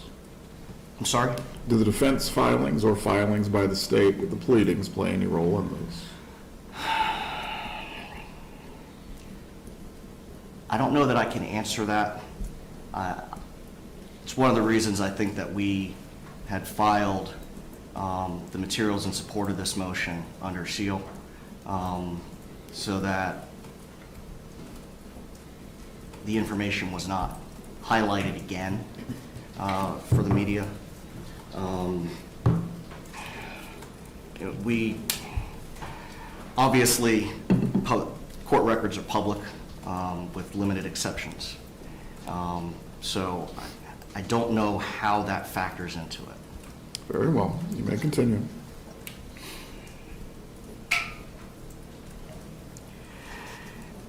With respect to all of the podcasts that have been identified in Defense Exhibit 5, as well as any commentary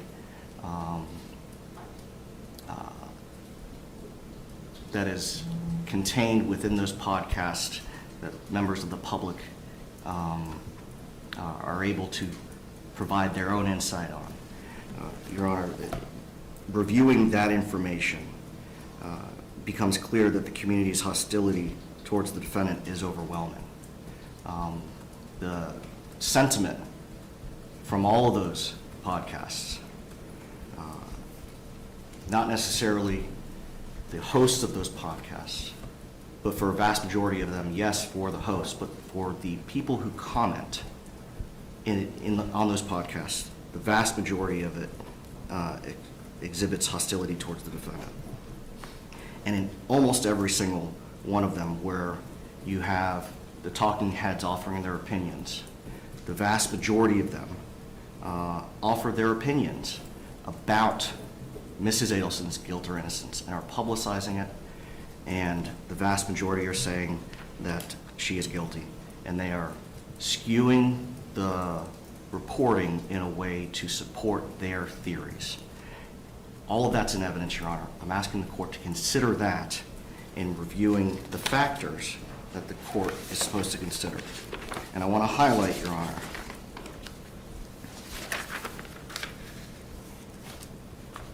before I wrap that up, actually, there is another factor that needs to be taken into consideration, and that's when a confession is featured in news media coverage of a prosecution. Confession of Mr. Rivera and Catherine McBanowa has not only been published, but their testimony has been broadcast on live television, summarized in local print news media, as well as the podcasts. Now, I recognize... Let's break them down as individuals, because with Mr. Rivera, I believe his testimony has always been that he went and did a murder for hire as a paid job. He did not know who essentially the principal was, but it was organized through his friend's girlfriend. Correct.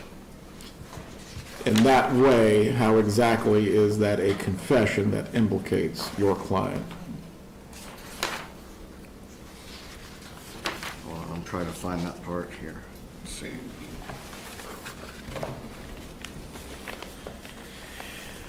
I guess, Your Honor, Mr. Rivera is not as significant a factor as the testimony of Ms. McBanowa. Her testimony in Mr. Adelson's trial, her proffers, the transcripts of which have all been released to the public, and the recordings of which I presume have all been released to the public, detail her recitation of what happened and directly tie into Mrs. Adelson's alleged involvement in this this murder. So now I recognize that factor comes from Oliver. As I indicated in my memorandum, recognize that Oliver has been restricted and refined. In Hoy, one of the cases that restriction refines Oliver, the detective summary of the confession was published, as well as 3 contradictory statements made by the defendant. Here, no statement by Mrs. Adelson has been published except for the statement that was released, I believe, back in 2016 by her then attorneys, denying any involvement. However... That was a statement she made, or just that the attorneys made in response to a press release? It was a press release from her attorneys. Directly quoting her, or just No. On behalf of the family in general? It is on behalf of the family. That's the only thing, I believe, that has been published on behalf of Mrs. Adelson. But it's not a statement directly from her. Please continue. So you have the confession as another factor there. And what I want to say, Your Honor, is quoting from Singer v. State, the Florida Supreme Court said, every trial court in considering a motion for change of venue must liberally resolve in favor of the defendant any doubt as to the ability of the state to furnish a defendant a trial by a fair and impartial jury. Every reasonable precaution should be taken to preserve to a defendant trial by such a jury, and to this end, if there is a reasonable basis shown for a change of venue, a motion therefore properly made should be granted. A change of venue may sometimes inconvenience the state, yet we can see no way in which it can cause any real damage to it. On the other hand, Granting a change of venue in a questionable case is certain to eliminate a possible error and to eliminate a costly retrial if it is determined that the venue should have been changed. Your Honor, it's our position that although a jury has been seated previously, media coverage, and again, when I'm saying media coverage, I'm referring not just to print and broadcast, but also to the podcasts that are in evidence, overwhelmingly points to the fact that seating a fair and impartial jury in this venue is going to be impossible, and in order to avoid the expense associated with making that attempt, the court should now grant the motion for change of venue. As to both Singer and the cases that follow it, does this argument account for the most recent Florida Supreme Court precedent on this topic? The cases that go to not only must there be prejudicial media coverage, but there was an attempt to seat a jury and you could not seat one. Your Honor, it's our position that the case law is still valid. I'm not sure exactly which case Your Honor is referring to. I'd be happy to look at it. Smith versus State, 320 Southern 3rd, 20. Case from 2021. I'm sorry, Your Honor, you said it was 320 Southern. 3rd, 20. Donald Smith versus State of Florida, and deals with, this is a death penalty appeal, but deals with change of venue along with other issues. Cites to Griffin versus State and Rawling versus State, and deals with the issue of pretrial publicity. Can I have a moment to review that, Your Honor? Go ahead.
Your Honor, just briefly reviewing Smith and Griffin, both involved in analysis of fundamental error. In both cases, trial counsel did not obtain definitive rulings. One of them, I believe in Griffin, Your Honor, trial counsel didn't file a written motion, brought it up just before jury selection and didn't object when the veneer was sworn. Smith, same issue happened there. Smith attorneys did not renew their objection or request a final ruling on the motion for change of venue after the jury was selected. So those, I believe, are distinguishable from what we have here.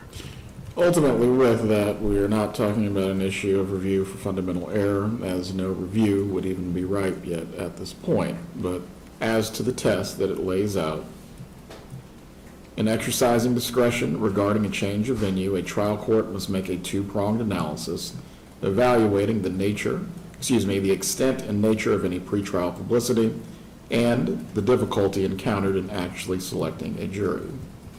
As to that, is that the applicable test that the court must use?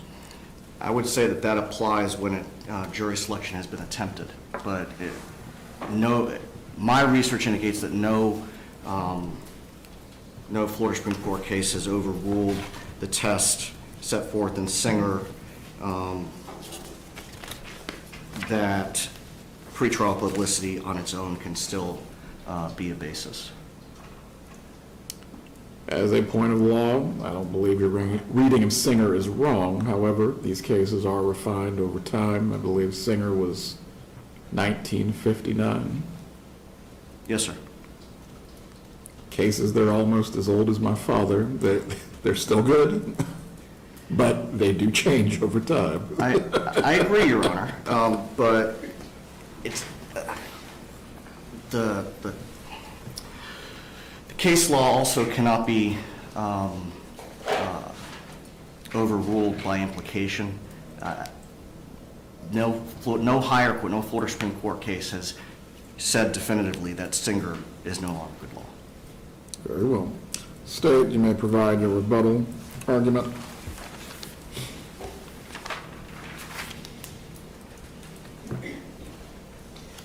Judge, what I learned from the defense expert is that there's been a lot of publicity in this case, which I think we all already knew, as is their right to report on a case that's been of high interest to this community, and that we have a high probability that we'll encounter some prospective jurors who know something about this case. Something I think we all already knew. What and how much and whether they formed a fixed or definite opinion are factors relevant only to those individuals and can only be learned at jury selection. Similarly, who has consumed inadmissible or discussions of inadmissible evidence? We can only learn that by asking them who's listened to these particular podcasts, and I trust that the defense will do that. I also expect that it will be relatively few. Maybe I'll be proven wrong, but again, the fairness that we're guaranteeing her of this trial is through that jury selection process, that those jurors will be asked those questions and that if appropriate, they will be stricken. To secure a change of venue, the defendant has the burden to show this court that there is a reasonable likelihood that prejudice against her in our community will prevent her from receiving a fair trial. How do we know if the facts or the media coverage of a case has prejudiced us such that the citizens of this community where this crime occurred are not capable of rendering a verdict based solely on the evidence that's presented in court, except in the most exceptional circumstances, which I can imagine, to answer your question about Smith versus Singer, I can imagine, maybe a George Floyd or a circumstance where the answer might be to avoid attempting to pick a jury because there's no point there. But this certainly isn't a case like that. The defendant in their own motion cite Lozano. Lozano is a third DCA opinion, not binding on this court, and distinguishable from our case. But according to Lozano, a change of venue is appropriate where legitimate community safety concerns might influence a jury's verdict. Lozano was a racially charged incident in which a Miami police officer shot and killed a motorcyclist and his passenger, whereby they then crashed into two other citizens, injuring them. And it sparked protests in that community immediately upon the incident occurring.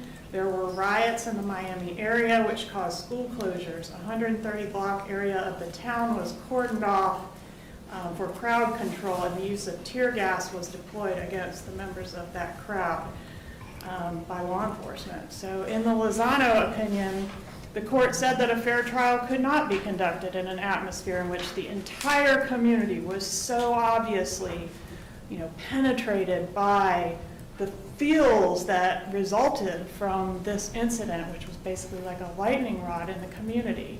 And the You court literally couldn't get through the courtroom door, essentially, to start the case. Right. I mean, I can imagine a situation where you can't pick a jury under a situation like that, where the jurors are potentially concerned about their own safety or the safety of the community if they render a particular verdict over the other choice. Dan Markel's death was felt deeply by many in this community. I certainly would never argue the contrary, but it's distinguishable from an incident like Lozano, which involved a community reaction driven by underlying social, economic, political factors, widespread fears within the community, and is prone to sparking something like a violent outbreak. Nobody's going to start a riot based on Donna Adelson's verdict, whichever way it goes. Next, defendant cites Manning, a case in which there was a change of venue granted, but that cites McCaskill, where the test for venue was set forth, or the test for change in venue, I should say, but in which, in McCaskill, the motion for the change of venue was actually denied. And the court said a determination must be made as to whether the general state of mind of the inhabitants of the community is so infected by knowledge of the incident and the accompanying prejudice, bias, and preconceived opinions that the jurors could not possibly put these matters out of their mind and try the case solely on the evidence presented in the courtroom. What the defendant left off of that quotation in her motion was the sentence that preceded that quote that I just read, which states, "Knowledge of the incident, because of its notoriety, is not in and of itself grounds for a change of venue." All we've got right now is suspicion that several jurors are going to have knowledge of this incident. We have a case that's gotten a lot of media attention and has gained notoriety in our community. But to conclude that this case has rendered our entire citizenry incapable of giving Ms. Adelson a fair trial there's no evidence to support that. Manning was also a racially charged case involving the murder of two well-liked white deputies by a young black defendant in a small rural community. There were about 31,000 people in Columbia County in 1976 when the Manning case occurred. A voir dire inquiry in that case revealed that every member of the jury venire had significant knowledge about the crimes. That is not what I anticipate we'll have here. It's distinguishable from this case where we have successfully selected 3 prior juries on related cases under similar circumstances with similar media attention. And I would reference States 1 for that, which is the transcripts from trials 2 and 3. Well, to that point, and I don't think the state is really disputing the mathematic analysis that has been provided by the expert, there has been a spike as the various trials have gone on, correct? Sure, there's more content out there. I think some of the content is the same that's being hit over and over.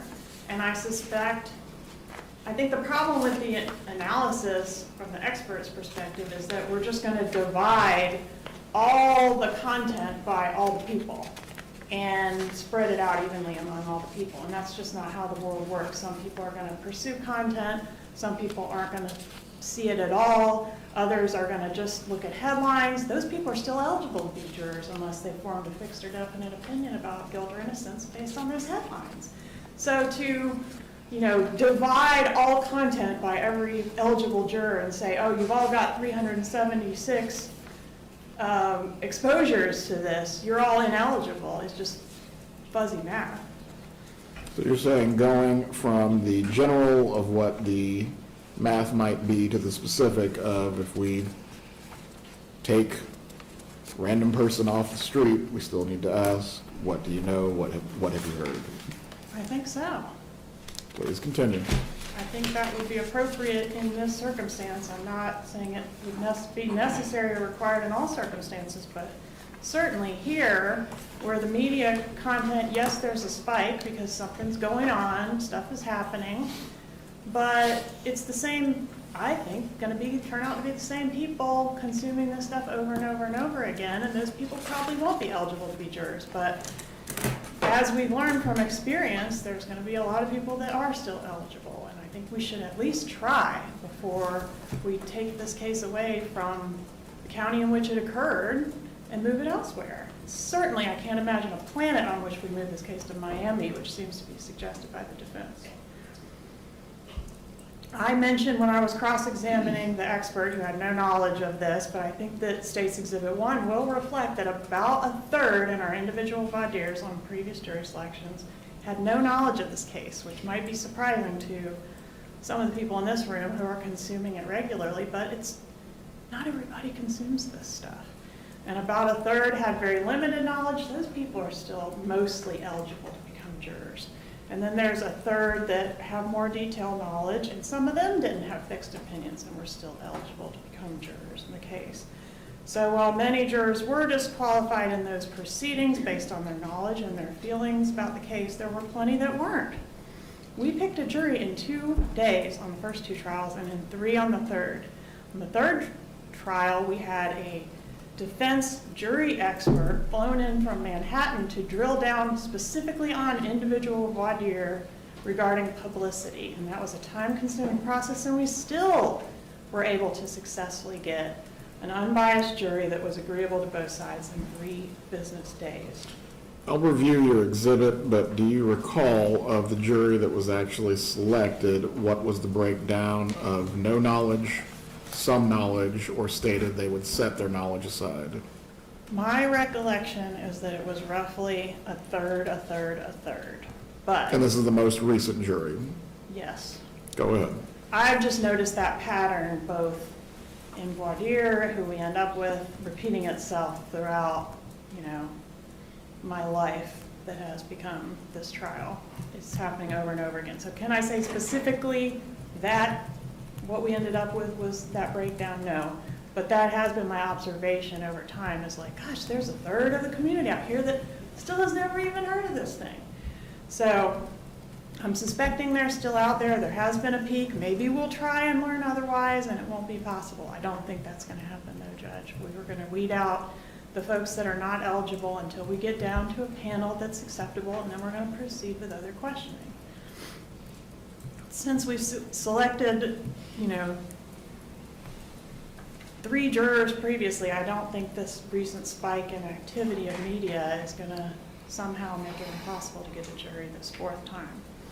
I did want to cite Copeland v. State. I have a copy for Your Honor and the defense if you'd like, but it's at 457 Southern 2nd, 10-12-1012, a Florida Supreme Court case from 1984, in which the court held that a widespread public knowledge about the case is not the focus of the inquiry on a motion for a venue change based on pretrial publicity. Rather, the critical factor is the extent of the prejudice. So what is the prejudice? Defense has really only pointed to these podcasts with opinions about guilt and inadmissible evidence being discussed to really talk about this hostility and this prejudice that's out there. And I think we need to ferret that out through the jury selection process to determine whether that has really infected the jury venire as a whole. I think we're going to find that it has not, and none of the expert testimony related to that. The court goes on to say in Copeland that if it is possible to impanel a jury that can be relied on to decide the case based upon the evidence and not be influenced by knowledge gained from sources outside the courtroom, then a denial of a change of venue is proper. Again, in Copeland, every member of the jury panel had read or heard something about the case, but because all of them said they could set aside that information and render a verdict based solely on the evidence presented in court, the motion for a change of venue was properly denied. I also want to draw your attention to Hanyard v. State, H-A-N-Y-A-R-D, at 689 Southern 2nd, 239. So Supreme Court case, Florida Supreme Court, 1996. This was a death penalty case in which the court said that absent extreme or unusual situations, like what we saw in Lozano maybe, the need to change venue should not be determined until an attempt is made to select a jury. And this goes to the Smith case that Your Honor brought up earlier. In Hanyard, again, all the prospective jurors had heard something about the case, but each agreed they had not formed a fixed opinion about guilt. Each agreed to consider only the evidence presented in trial in making a decision, and so the motion for a change of venue in that case was also properly denied. We have not yet attempted to select a jury, but we have every reason to think we should, as recommended by the Florida Supreme Court. Your Honor brought up Rawling v. State, and I highlighted that one as well, that outlines the two prongs. Prong number one, the extent and nature of the publicity. We do have extensive publicity, but I don't think we have sufficient evidence that the nature of it has been improper or inflammatory such to infect the jury venire as a whole. And the second prong, of course, is the difficulty encountered when actually selecting a jury. Again, we should, but have not yet tried to select a jury. And again, we have the benefit from the previous efforts to suggest that we will be successful in selecting a jury in this case. In page 3 of defendant's motion, she relies on Oliver for the proposition that published confessions should equal a venue change. Oliver was a case in which the Tallahassee Democrat published a summarized transcript of the defendant's confession before his trial. I think Your Honor got to this a little bit in your questioning of the defense, but Oliver's not applicable here because there is no confession here. If there's a confession of Donna Adelson, could someone please send it to me post haste? So hence, the confession of Donna Adelson has not been published. They cite the testimony of co-defendants, Magbanua and Rivera, which one is not the same thing as publishing her confession as Oliver, as what happened in Oliver. And also, neither of these witnesses really offer testimony tantamount to a confession, Donna Adelson, which I think Your Honor pointed out. In addition, it should be noted that the Oliver case happened in 1968. Another factor Your Honor mentioned in your questioning of the defense, several of their cases happened quite a long time ago. The population of Tallahassee, according to Google, not very official source, was 68,000 in 1968. And when I'm guessing that the Tallahassee Democrat, no offense to my friends, was probably reaching a higher percentage of the community than they do today because of how many options we have today, how much media is out there, and the ways it has to reach us through our phones and otherwise. Today, as evidenced by inquiries of hundreds of prospective jurors in the last 3 related trials, as evidenced on State 1, many jurors abstain from local media entirely, choosing to get news online or from national outlets, an option that was just not available in 1968, or some of them abstain from news entirely and say, I don't watch the news. All right, so all the analytics provided by the defense presume that all the prospective jurors have had equal opportunities to review these stories, and that's simply not the case. Not all prospective jurors consume media the same way. They don't all watch any media that has anything to do with this case, and they certainly don't all do it with the same amount of thought or attention. All of this is fair game for exploration at jury selection and should be attempted before taking this case out of Leon County. There is reference, I thought we'd get more into it with the expert. We really didn't get there, but in the motion there's some sort of, there's subliminal mind control that the media does on us, which we don't really know, we can't really report at jury selection, but we might be biased and not be able to spit it out at jury selection. So to that I would say until somebody comes up with a better system, we should stick with the one that's worked for over 200 years, which is the best we have, which is to ask them and rely on their statements under oath about their inner thoughts and feelings.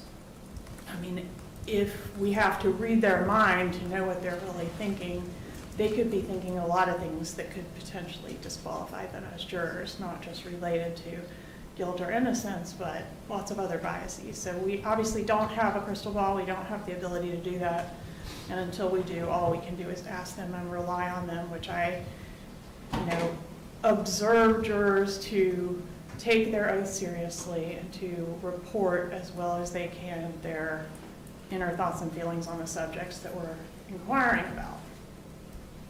The defendant's motion concludes with a citation from a concurring opinion in the Irvin case about the inability of a juror to set aside information that has saturated the media.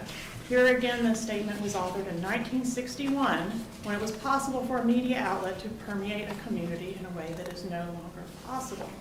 Urban is of course still good law, as are all of these old cases that we're talking about. But as Your Honor pointed out, it's your decision it's within your discretion to make a decision based on the circumstances of this case that are present today, which are significantly different from 1961. 1961, in which very few women sat on juries because they were only eligible if they voluntarily registered with the clerk, expressing a desire to be placed on a jury list. That's how we did jury selection in 1961. How many volunteers do you think we'd get if we ran jury selection in that manner for everyone? Things have changed. Time moves on. In addition, in the Urban case, that took place in Gibson County, Indiana, population 30,000 back in 1961. Again, very different from the demographics that we have here and the population we have to choose from here.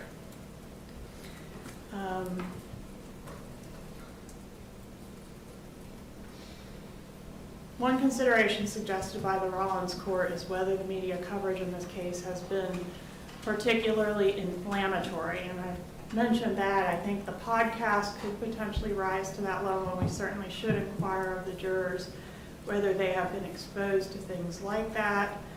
But on page 7 of her own motion, the defendant offers 12 bullet points of what she presumably considers to be the more inflammatory local headlines, none of which are particularly unusual, and only 2 of which mention her specifically by name.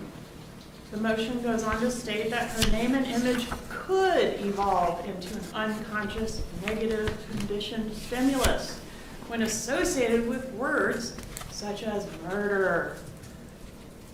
And we digress there into an absurd result where the media can no longer report who in the community has been arrested for murder without creating a unconscious negative unconditioned stimulus such that, you know, nobody who reads that newspaper can participate in jury duty. In conclusion, today's media landscape is a smorgasbord of opinion, news, fake news, and everything in between. For better or worse, most of us navigate that information jungle to seek out, or at least train the algorithm to feed us the stuff we want to see, the stuff we want to consume, rather than being fed, you know, in 1961 in Indiana, what the editor of the local newspaper wanted us to learn. I mean, I get golden retriever videos. I've probably gotten 367 golden retriever videos, and I certainly couldn't recite 80% of them, for your honor, if a gun was to my head. As evidenced by the prior jury selections and the related trials in this case, there just aren't that many jurors that are saturated with local media anymore. Just because the local media is churning out a lot of material doesn't mean that our jurors are consuming or retaining or forming opinions based on that material.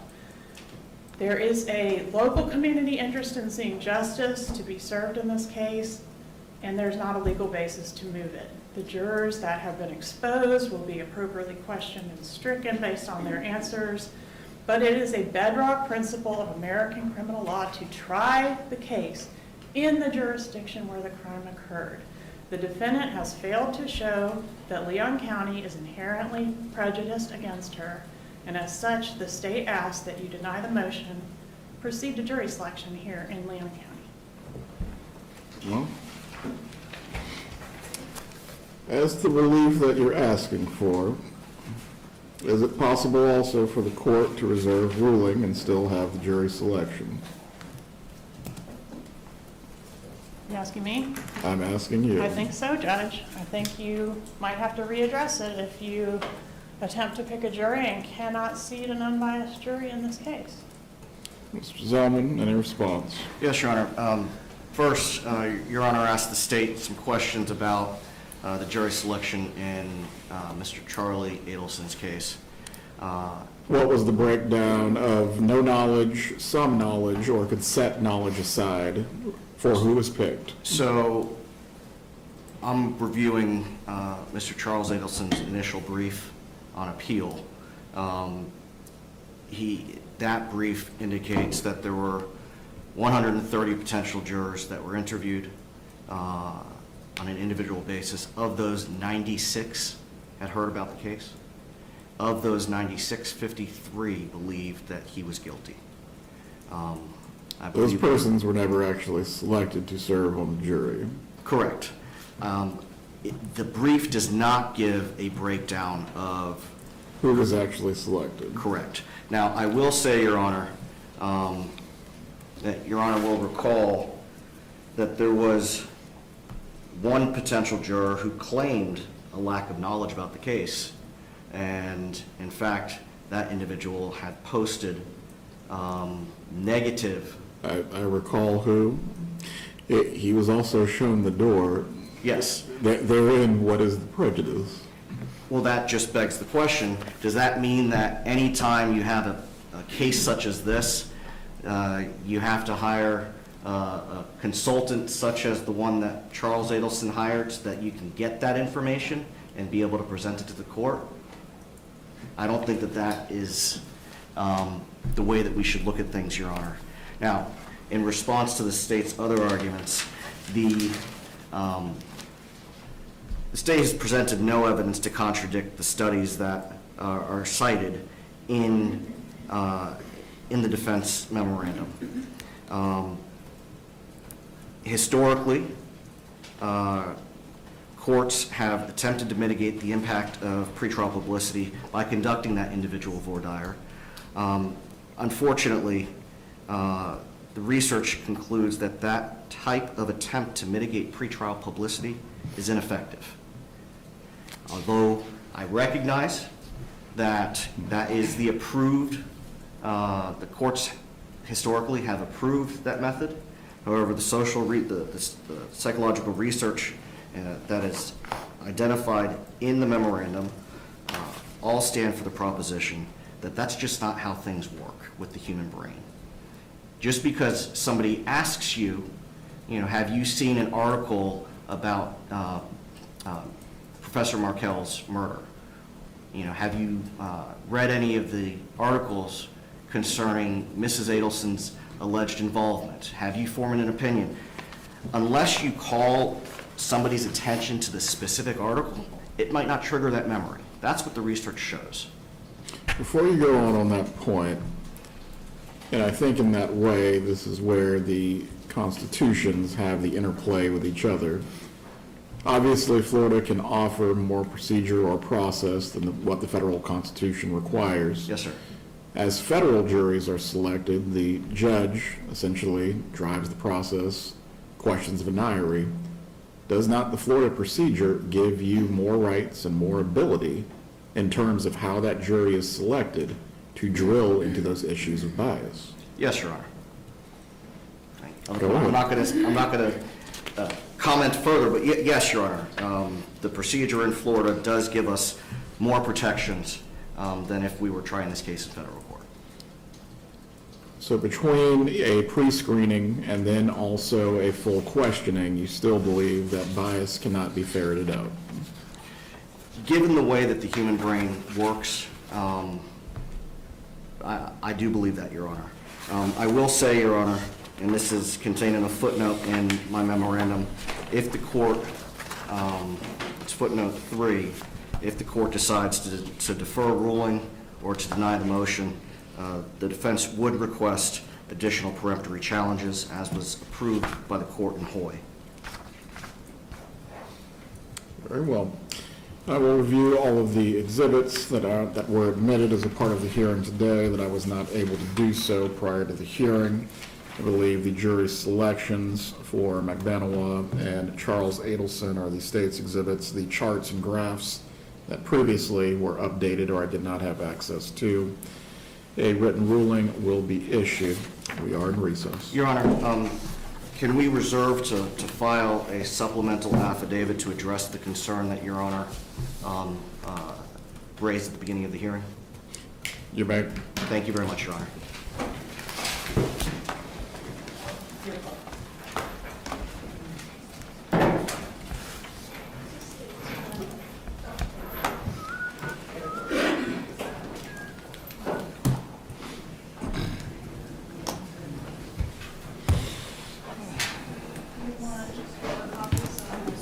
Sure. I mean, they're jump drives, so they're never gonna really put a sticky on. Okay. Get the state's jump drive. That's the defense's. Yes, we'll need it back. Thank you, ma'am.